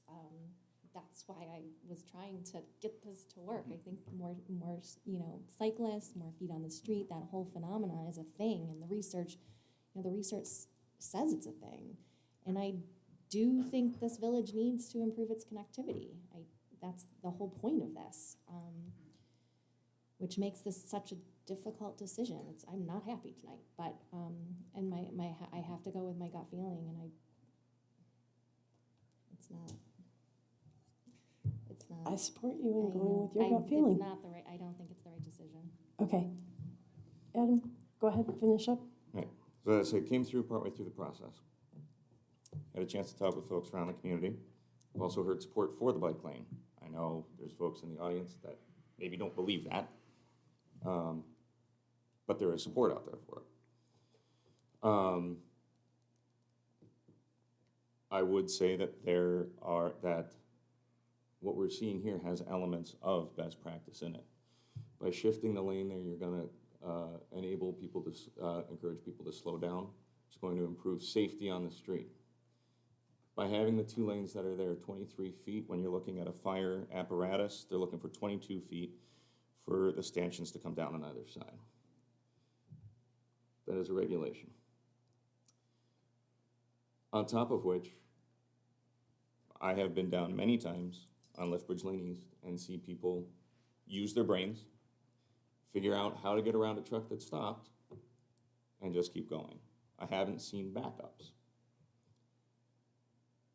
What I see here, I think, is a vast improvement from where we started. We got a chance to see street trees. We have a chance to see a grade-separated bike lane, which in ITE, their latest regulations, is something that they encourage. Sure, do we need to maybe reinvestigate where the trees go? Absolutely, but we've gotten street trees in. We have something that's flexible during the festivals.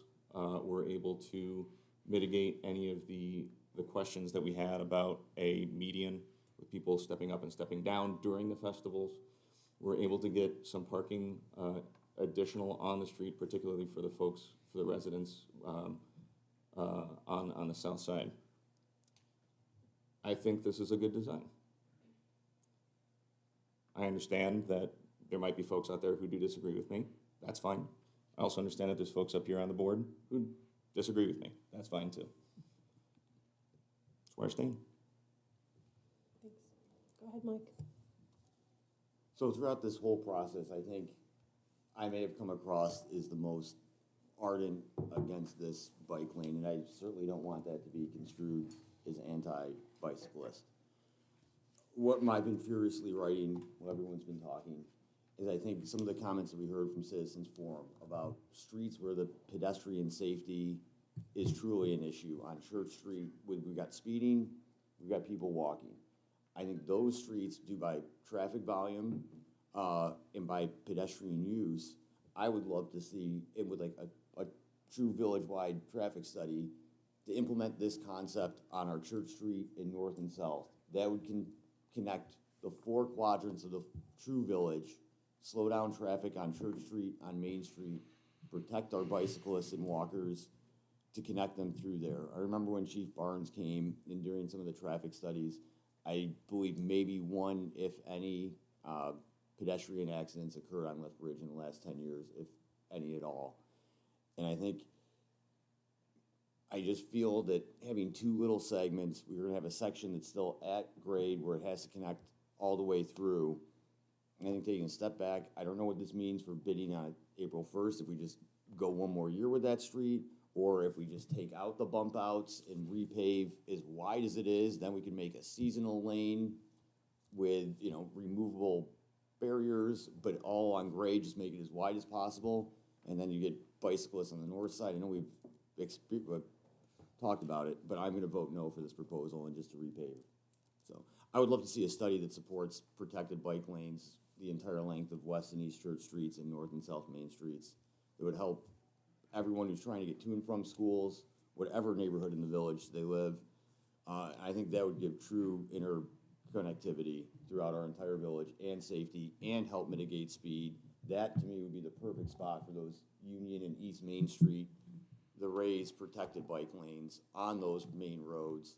We get traffic calming, we would get safety for our pedestrians, and that, I believe, is a street. But again, that's all I have to say.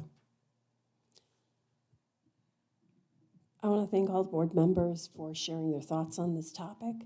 I know that my vote is considered the deciding vote, but I think it's already been noted that we won't be moving forward with this plan the way it is.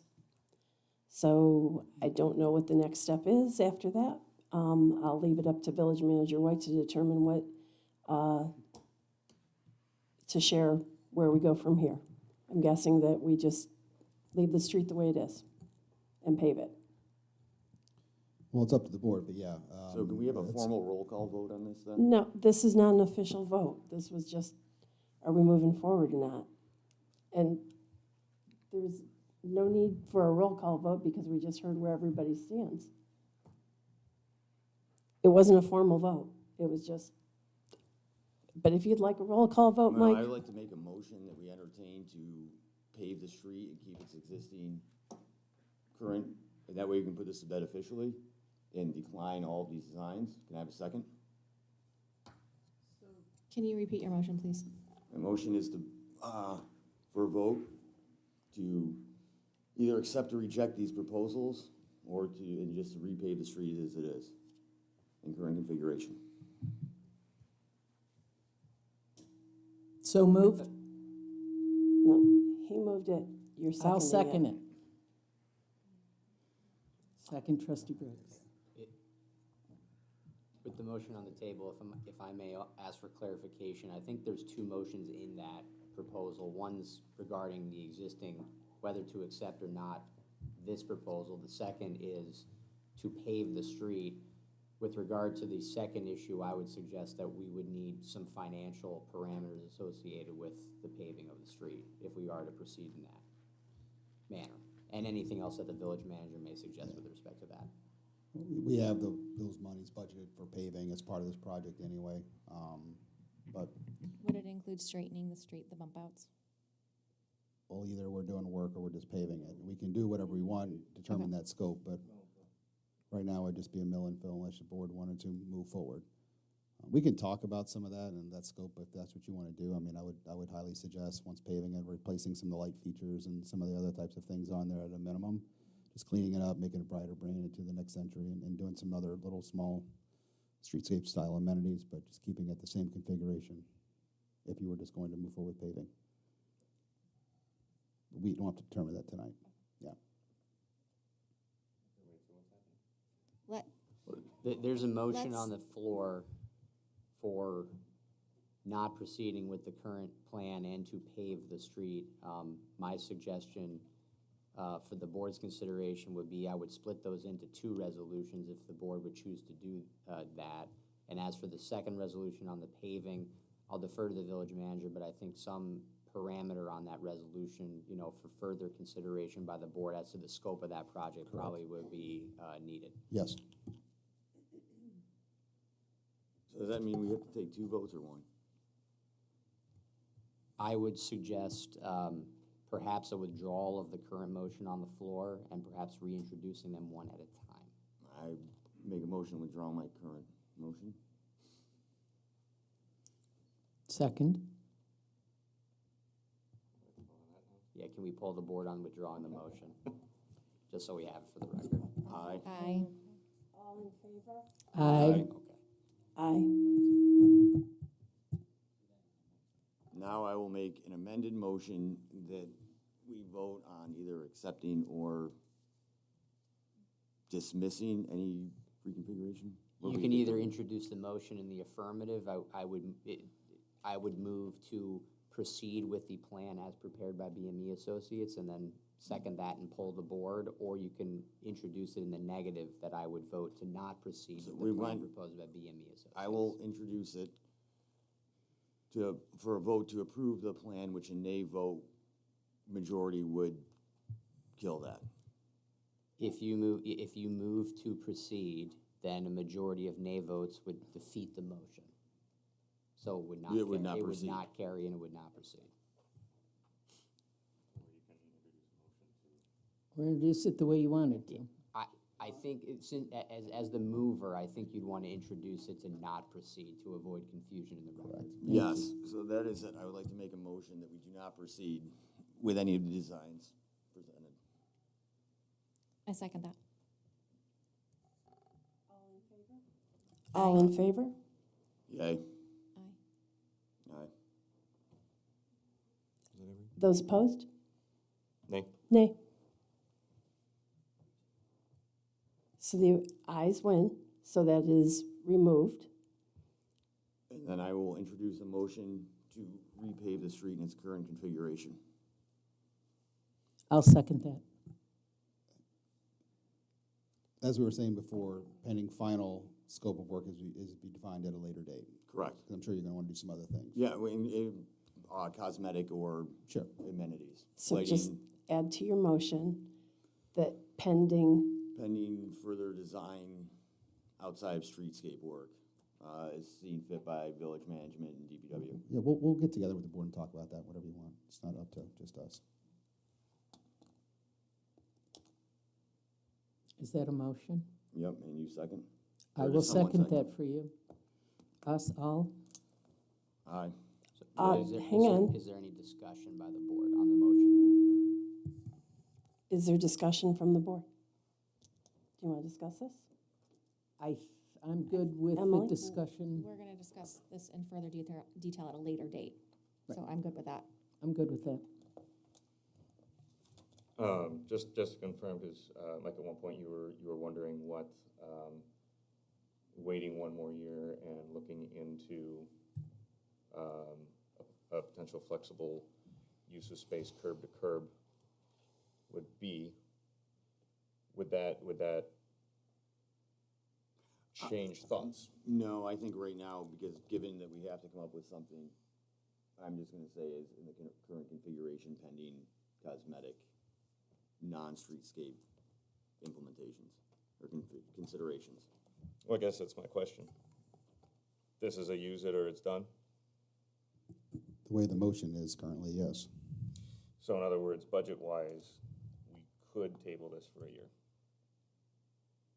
You could, at some point, we're gonna have to, Spend it.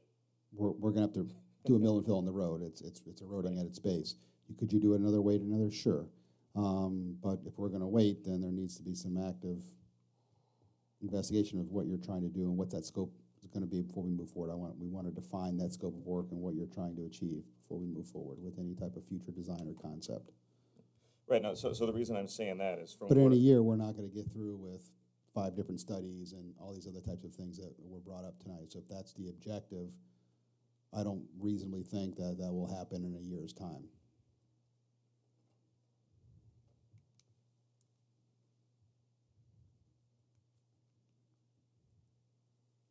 And you're saying that because basically, like with the community engagement, we're anticipating for the zoning code update and Main Street. Right, Main Street project, the Thomas Creek project. We've got 4 or 5 other street projects in the capital plan that we'll be discussing during budget that need to be done. Can't stack them all in one single year. There's a lot of things. We can discuss this Well, yeah, I mean, like further concerned work about session. planning, But what you're, fatigue, I know what you're suggesting is basically once you pave it, it's kind of done for the next 20 years, right? I mean, that's kind of where you're least at. 20 So, years, 20 to 40. so that's just something the board needs to do. I mean, Right, so I'm you- just we saying. can always just leave it the way it is right now. Let's get back together. We can talk about some future, the scope of this work as far as with respect to paving and if you want to add some lights or do whatever and define that as we get into next year. I mean, that's fine. Well, and the reason I bring it up is I feel like what I'm hearing from the board is that we want to go through the right process and hear what the community wants to do, right? The overall community wants to do. And so if what we're voting to do is to then go back and mill and fill, then we're also not fulfilling that exact same point. So which way do we want this? I also think there was a point of, we've had 5 or 6 different designs in like 16 months into this, and we've explored lots and lots and lots of options. So you're okay doing this without the community input, but well, you're saying you want to go through a process. And now making this decision, now we're not going through that process, but the other way. So which process are we going through? I would say we've had petitions with hundreds of signatures. We've had However, public. those petitions with hundreds of signatures, many of those people do not live in the village. And if you want to go through a community process, there's also a large segment of the population who I've talked with who are very interested in bike lanes. So what Adam is saying is, which way do you want to have it? Do you want to have, we're going to stop what we're doing and we're going to just go ahead and mill and fill without taking into consideration those people who are interested in this project? That is a good and thoughtful comment, and I think a traffic and circulation study would have gone a long way to help either way. I think at this point, we all know where we're at on it. I mean, I guess that's my point. So, or thought, comments.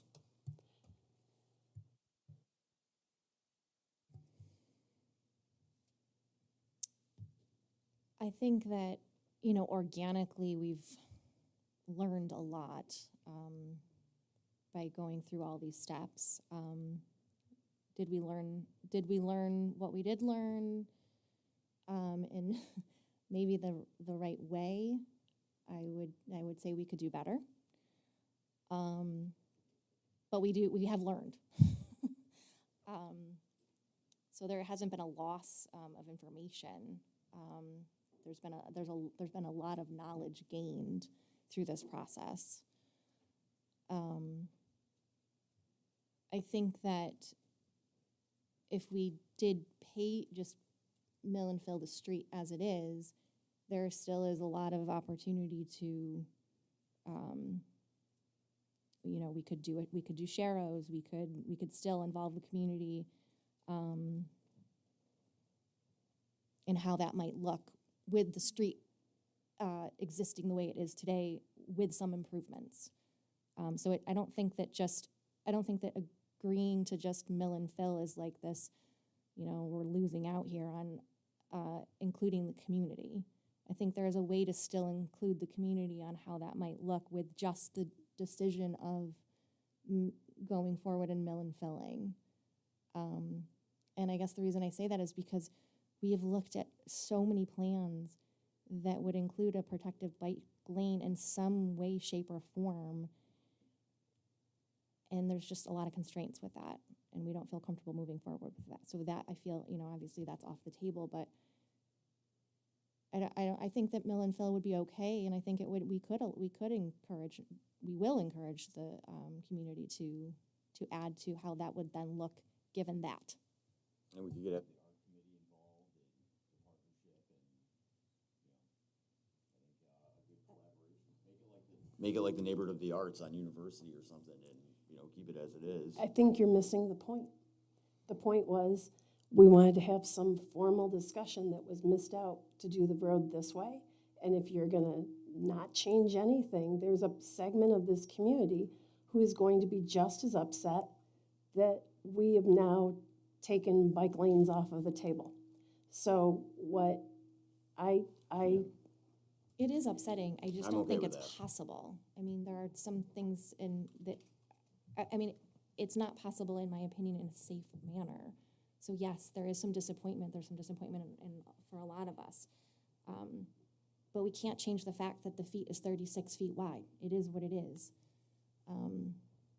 So that's fact. There's very little here that is fact. A lot of it's opinion, but that is fact. And I would just love to be able to help those people that be disappointed by this project. So let's have, instead of 1,000-foot bike lane, like a 1 mile north and south and east and west one that slows traffic for the parents and pedestrians and people that live on those streets, and we get the biking benefit.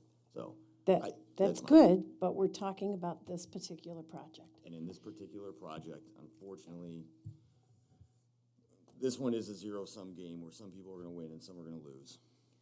I would like to make a motion to mill and fill the street. We've got a motion on the table. That's what we're. Oh, okay. We are discussing the motion Okay. to mill and fill the street with some additional design items Including the- alongside Aesthetic, Yes. right? Outside design sides. aesthetic. So are there any further comments about this? So a Okay. yay vote on this motion would be to keep current configuration, correct? That is correct. So I will ask, all in favor? Aye. Aye. Aye. All those opposed? Nay? Nay. So the motion carries, and Village Manager White will ask you to come back and bring us some additional information and the items that can be added to the street. Will do. Okay, so that item is closed. Can we take a quick break? All right, for anybody at home, we're taking a very short, let's call it a 2-minute break. It's 8:55 right now. Please come back by 8:58.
And we're back in order again. This will take us to item number 4. I need a motion by the village board to authorize the Come Home for the Holidays event, December 2nd through 3rd, 2023, sponsored by the Fairport Parrington Merchants Association, based on the terms and conditions deemed appropriate by the village manager and set forth in the attached documents. Can I have a motion, please? So move, trustee Felino. Second, trustee Mishler. Any questions or concerns? It's a great event. There's gonna be pop-up sales crafts. We've got horse-drawn carriage rides. It's a good time. Hot chocolate, maybe cookies, pictures of Santa. I think we got 2 venues this year, right? North and south? And note that the carriage rides will take place down west and then onto Beardsley and around because of the gas work being done, right? Right, it's just a little easier too with all the traffic and everything that's going on in that area, so something different this year. Oh, and I think it'll be beautiful Yeah, it going will be. through the snowy neighborhoods. And I think those neighborhoods are planning like to really go all out. Awesome. So it'll be great. Looking forward to it. All set? All in favor? Aye. Anyone opposed? That motion will carry unanimously. Item number 5 is a motion by the village board to authorize Boy Scout Troop 209 to sell Christmas trees in the southwest portion of the Village Landing parking lot adjacent to the electric charging stations from Friday, November 24th, 2023 through Saturday, December 23rd, 2023. The hours of operation will be Wednesday through Friday, 5 p.m. till 8 p.m., Saturday 9 a.m. till 8 p.m., and Sunday 10 a.m. through 7 p.m. The initial setup of the tree lot will be no earlier than the afternoon of Saturday, November 18th, 2023. Dates and hours may change as deemed appropriate by the village manager. Can I have a motion, please? So move, trustee Felino. Seconded by trustee Banowski. Is that? Sure. Okay. Motion made by Felino, second by Banowski. All in favor? Aye. Anyone opposed? That will carry. I didn't leave you any time for questions, but if you want to say something, This is a wonderful sale. It's been going on for many, many years. I often buy my tree there. that's good to hear. Thank you. Anything else? Oh, Go and support the troop, the troop. okay. That'll take us to item number 6. I have updated numbers, so I'm going to read the updated amount. We got a last-minute payment. So I need a motion by the village board to surrender $45,970.79 of unpaid property tax and $3,677.67 in accumulated interest to the Monroe County Treasurer for collection. So moved, trustee Mishler. Second, trustee Felino. And per discussion, this is something we do on an annual basis. Those outstanding tax bills that were not collected by the village are transferred to Monroe County. Monroe County makes us whole and pays it back. And, excuse me, Megan, can you just let us know, is this a normal amount, a lesser amount than in past years? Turn your microphone on. It's fairly normal. It's a little smaller than previous years. So. Which is a good Yeah, thing. yep. Which is a good thing. Yeah, I think last year we had like 76,000 or something like that. It's fairly decent. We've actually had collections a lot better over the last couple of years and during COVID than years past, so not bad. Any questions from the board? All in favor? Aye. Anyone opposed? That will carry unanimously, which takes us to item number 7, which is a motion by the village board to authorize professional services agreement between Fisher Associates PE, LSLA, DPC, and the Village of Fairport for the purposes of facilitating a zoning code update. So move, trustee Felino. Second, trustee Banowski. And I think we have our village planner, Jill Weidrich, here. Jill, did you want to share any comments? I'll speak. She's just here. Before you is a recommendation by staff to authorize Fisher Associates to assist us in our zoning code update. I'll say from the process standpoint, it was done very, very well. Ms. Weidrich, our planner, drafted a very competent request for proposals to go out to the leading agencies that do this for a living in our area. It was well received. It got out there. A lot of people requested the documents and requested the RFP in order to participate. We ended up having 3 very good large firms that showed interest and expressed interest. We put together a committee of the members of the planning board, the zoning board, our planner, our code enforcement officer, building inspector, and myself to review those proposals and then bring all the firms in to have a conversation with them and discuss their approach and how that would work well with us. This process, as you know, it's going to be a 12 to 18 month process. It's going to be long, it's going to be lengthy. The relationship and how that's going to work needs to go well. Jill will have a new work wife or husband with this whole process. We've been saying this for a long time with this. So she's very, very pleased with the team, with Fisher, and what's going to happen in the approach. I support it 100%. This was an unanimous recommendation from the committee that reviewed this process, and we're looking forward to get started. Does the board have any questions? I'll start with Trustee Briggs. Anything?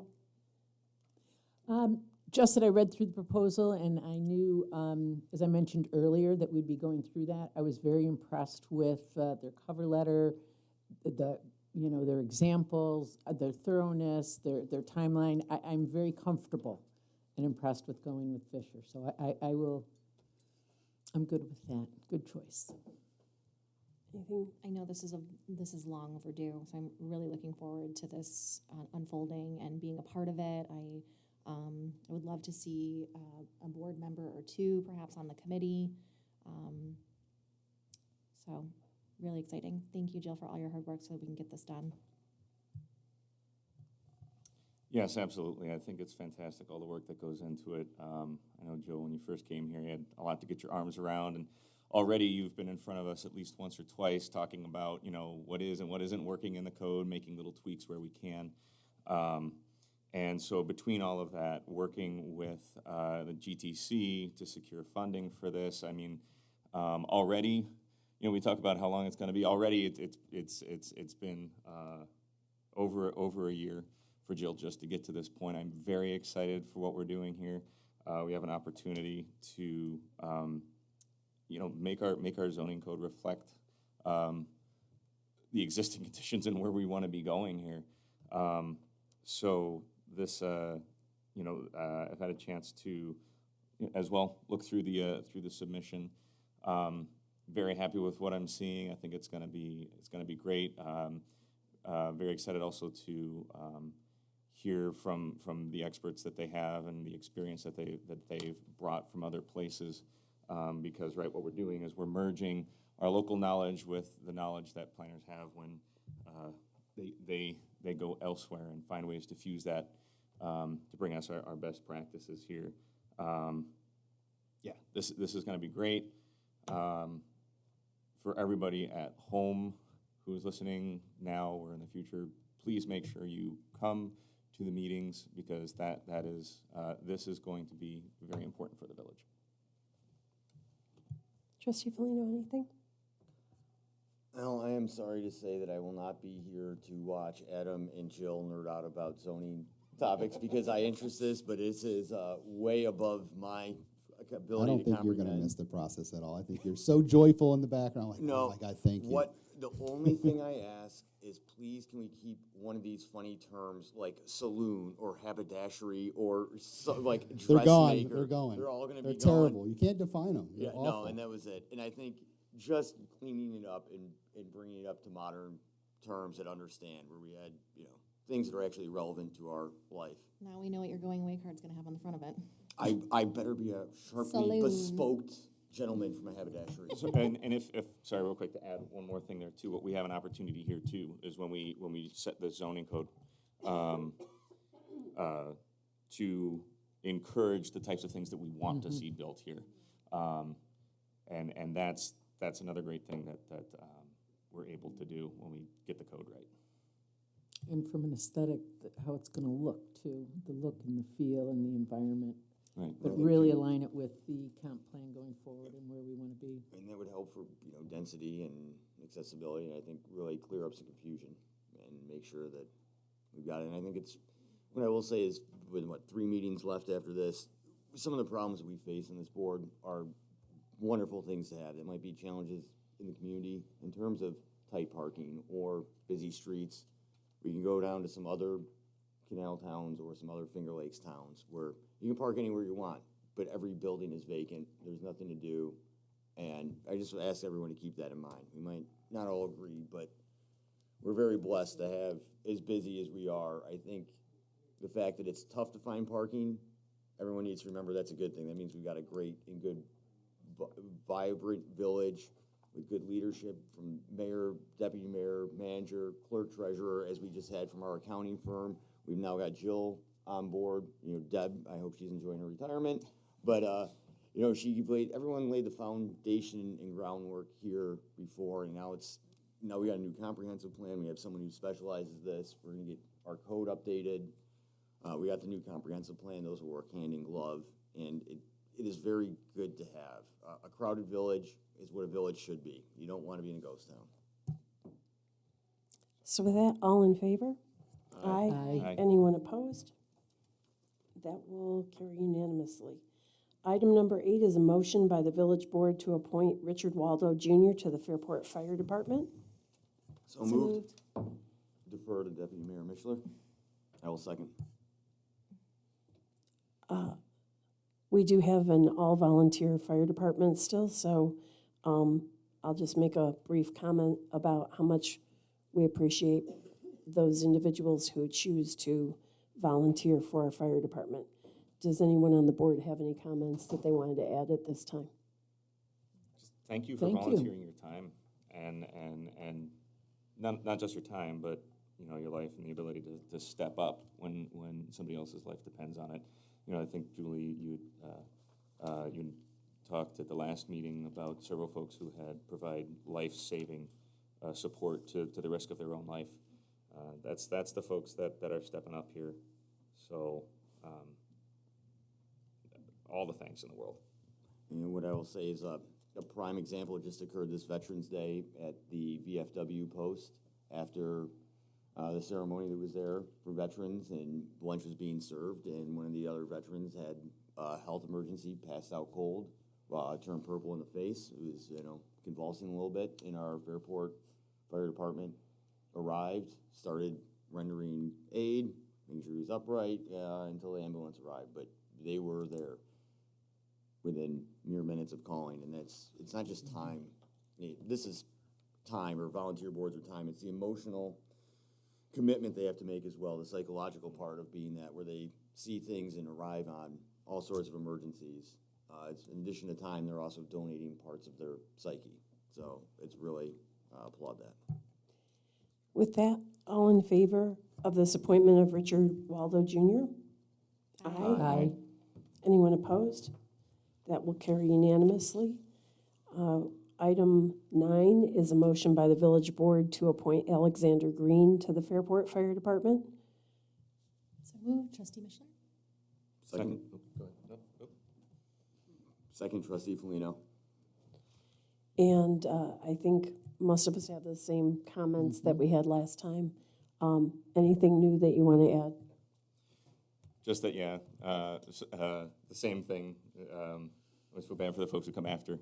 And there's a lot of training commitment too. Yes. There's training and conditioning, and I mean, it's not just a time commitment emotionally, it's, a lot the of training, families. and you gotta keep recertifying, so it really is a huge commitment, and we thank all of our volunteers.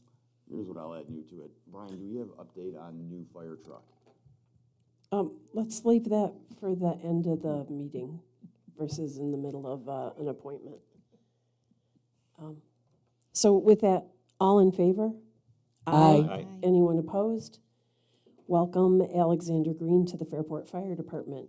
Item 10 is a motion by the village board to appoint Michael Protz to the Fairport Fire Department. Is this Michael Protz Jr. or is this former Chief Protz.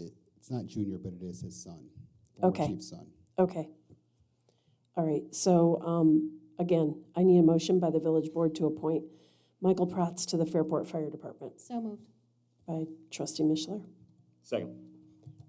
by trustee Banowski. Gonna be great to have Mr. Protz's son. Yes. I think just another example of the generational legacy here in Fairport of our volunteer fire department. If you were to look back, generations after generation. With that, all in favor? Aye. Anyone opposed? That will carry unanimously. We have a supplemental agenda, which, since we're doing appointments right now, that I would like to add into the agenda with the, if the rest of the board is okay with that. That's for the Public Arts Committee. Is that okay with everybody if I add that in here? Yes, please. Just looking for, yeah, okay. So, under new business, item 1 on the supplemental board meeting, board meeting supplemental agenda, I have a motion to the village board to appoint Vanessa Sheldon to the Fairport Public Arts Committee. Can I have that motion, please? So moved, trustee Briggs? Second, trustee Mishler. And any discussion about this? Trustee Briggs, is there anything you'd like to add since you're the liaison? I've met Vanessa several times. She sought us out. She is an artist. She has a studio in Rochester. She actually created our sundial. But she does more than just sculpture. She's definitely a painter and a working artist supporting herself. She's very excited about being involved in our community with the hope of, eventually relocating her gallery and herself right into Fairport. So Vanessa's great, and she's a welcome addition to the Arts Committee. High energy, beautiful. Great. All in favor? Aye. Aye. Anyone opposed? That will carry unanimously. Taking us to item number 11 is a motion by the village board to accept the 2023 financial statements for the Village of Fairport and the September 2023 financial statements for the Fairport Municipal Commission. So moved. By trustee Folino. Okay. Well, second. By trustee Banowski. Sometimes my hearing doesn't distinguish everybody. I should have That's followed okay. up. It's all right. Any questions from the board for Megan regarding the financial statements? Fantastic work. We all knew it inside, but it was great to hear it from the outside who does this for a living, that looks at, hundreds of municipalities. And again, it's a shame that other villages don't have that kind of oversight and control. But thank you. Our auditor and I did a presentation on capital planning and budgeting that we presented to about 200 people last week in Syracuse. And so when I started the presentation off, I asked, let's give a show of hands of who has a capital plan here. One person out of the 43 communities that do this for a living with our electric utility, one has it. Then I asked for capital reserves and depreciation funds, nobody. So. So like, how do they work? I don't know. Okay. I don't know. Falls under not our problem. Okay, with that, all in favor? Aye. Aye. Anyone opposed? That will be unanimous. I need a motion by the village board to authorize the payment of audited bills. So moved. Second. Trustee Banowski and seconded by trustee Mishler, sorry. Any questions or comments about the bills? No, I mean, just a few ones to note. We started getting some bills from CPL, who's doing I our saw that. Main Streetscape. So that's starting. And we also got the bill for the new uniforms that are The Class A's, Mm-hmm. which I think some of the folks from the police department were at our last. That's correct. For their presentation. Looking sharp. Yeah, everything looked really great. So Class A's, for those out there, are the dress uniforms, like parade, you would see like the breasted suit with, like a suit uniform, not a patrol uniform. Yeah, like the equivalent of like the tails and the top hat. Okay. With that, all in favor? Aye. Aye. Aye. Anyone opposed? That will be unanimous. Item number 13 is a motion by the village board to amend the previously approved amount of $50,000 to pay health and dental insurance premiums paid in the month of November to $45,944.10. So moved. Second. Trustee Mishler, seconded by Trustee Benesky. This is a monthly thing. All in favor? Aye. Aye. Anyone opposed? That's unanimous. Item number 14, a motion by the village board to authorize the clerk treasurer to pay the health and dental insurance premiums for the month of November in an initial estimated amount not to exceed $50,000, subject to audit and amending authorization by the village board at their regularly scheduled December meeting. So moved, trustee Felino. Second, trustee Banowski. All in favor? Aye. Aye. Anyone opposed? That will carry unanimously, which takes us to item number 15, which is announcements and committee reports. I'll start to my right. Trustee Felino. I guess, no, I know who you are. I was just going to say, I guess we can make the announcement that you won't be joining us in January any longer. Congratulations. Well, thank you, and I just, let's see what we got going on here. Days are short now with daylight savings time, so it could start super early. So again, be careful of anyone who's out walking, doing that. And as we've often said, pedestrians, please wear reflective clothing, either like on your dog's leash or collar, or on yourself at night, or carry a flashlight, help be visible, please stay on the sidewalks, not in the streets. Let's all work together for safety. So if you're out and enjoying it, you know, it's obviously cars have got the right of way, but help yourself be seen. Trustee Benesky. Turkey Day is coming up. Get your exercise in, I suppose, if you need it. Coming up to the post-turkey nap. But also make sure that when you're having fun, make sure you're having fun responsibly. I want to make sure everybody has great stories to tell at the end. Deputy Mayor Mishler. I first want to thank Officer Monahan for letting me join him on a ride-along. I wanted to just see what kind of the speed patrols, what they were like going on in the village. It was great. They're really getting out there and monitoring things more closely, which I think is really great.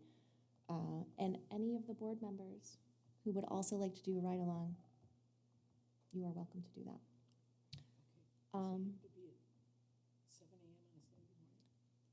I was given that time.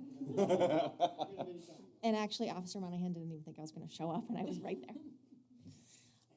So that was really great. There was an incident yesterday on the canal. There was a gentleman who needed some help, and I was not there for this situation, but I had a resident reach out to me letting me know how impressed they were with our Fairport PD and how they responded to this particular individual with extreme kindness, empathy, and just real, class. And so I want to pass that along too. I don't know which officer it was, so can't even give you the name, but I thought that was great. Could have been anyone. It could have been any one of our officers. This summary is from OSED. So the North Main parking lot that we were all being really hopeful was going to be a project that OSED was going to take on. They put that out to bid. The bids that came back were extremely high. They are gonna. They did not accept any of those, and they are going to hope. I think in the spring, put them back out to see if they can get a better price. So it's not completely over yet, but it's just on hold. They wanted it this season. Yes. And that's what exactly. It's still Yep. moving forward. It's Exactly. The Thomas Creek wetlands, there's a $50,000 New York State Canal Corp grant that was awarded. It's going to improve the entrance to our Thomas Creek wetland area. So that's really exciting. It's going to, let's see, 50,000, you said, right? 50,000, yep. Wow. And that will go out to bid the summer of 2024. Is Okay. that the Fairport Electric side entrance to it? Yes. Yeah. And then the facade improvement grant program is still open. There's a 50% reimbursement grant for up to $10,000 that's available. Okay. Okay. I think that's all I have. Trustee Briggs? The art committee, we had a very successful adult comic book workshop with artist Jackie Davis, and they're exploring doing one for teens and children. Okay, And- so, sorry, real quick, this was a workshop with adults, not an adult book workshop. It's late, Adam, you got it. This was at the library, it was rated G, it was for the sense of humor for adults, but they're working on doing one more appropriate for teens, just focused to different groups. I'll make it quick. The Scarecrow Festival, the art committee did Andy Warhol as our featured artist, and we actually won second place. The soup cans. So the arts committee decided to take our $50 and we bought Campbell's soup and donated it to the food cupboard in the spirit of good art and good community. See, because between Adam and Tracy, I want to get in on Thursday, Thanksgiving, before the mayor closed out our meeting. The Perrington Rec Center is having free classes. Go to their website for in the pool and yoga and fitness. It's for the town of Perrington. All they ask is donations to the Perrington Food Cupboard. Bring in some canned or non-perishable, but to stay in shape and to help the community. It is free. There's aquatic, swim lessons, other stuff. So check that out. All right, now just close out, because it's getting late, with Home for the Holidays and the, what do I want to say, horse-drawn carriage. Admission is actually a can of goods to the food cupboard, or $1, but it is also a fundraiser for food. So admission to get on that beautiful carriage ride through the snowy neighborhoods is a canned good. Thank you. The only announcements that I have are, I think many people have noticed already, but the crossing lights were installed on Main Street at the corner of Liftbridge Lane, East and West, and Main Street. They are activated. Please use them instead of just walking out from your car into the street. There is another set that will be installed at Perrin Street and West Church Street. The lights that you see today on Main Street are solar-powered lights. When we finally get to our streetscape plan, those will be repurposed someplace else because we will have straight-powered streetlights. Thanks, Village Manager White, for sharing that with me this morning. There will be more of those streetlights for crossing signals up and down Main Street as the project progresses, and we'll hear about that for the 2025 year. Yeah. Sure. Last week on Monday evening, so a week ago, we were at the fire hall, station number 2. Station 1, I'm sorry. It's late. We were at Station 1 for Assemblymember Lunsford to celebrate the fact that firefighter, wow, I'm getting really tired. That firefighter Peter Kinney has celebrated We're now over 50 years. The celebration was actually earlier this spring as a member of the Fairport Fire Department, and he served as past chief as well. So we were all there for that celebration of how many years that he's been supporting and volunteering in the village of Fairport. So I'll include that as my last report. On item number 16 is upcoming village board meetings. There's a village board work session Monday, November 27th, 2023 at 6:30 p.m. Our next regular village board meeting will be Monday, December 11th, 2023 at 6:30 p.m. And I would ask you to watch your email because Village Manager White will be sending out some questions regarding availability to do our, oh my gosh. What are we doing the first week of January? Organizational meeting. Our organizational meeting. I can tell, it's late. But for our upcoming village board meetings, all meetings will be held at Fairport Village Hall, 31 South Main Street, Fairport, New York, in the second floor boardroom.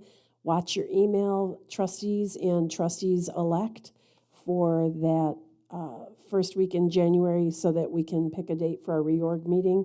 And with that, I'll ask the board for a motion to adjourn the village board meeting. So moved, trustee Flino.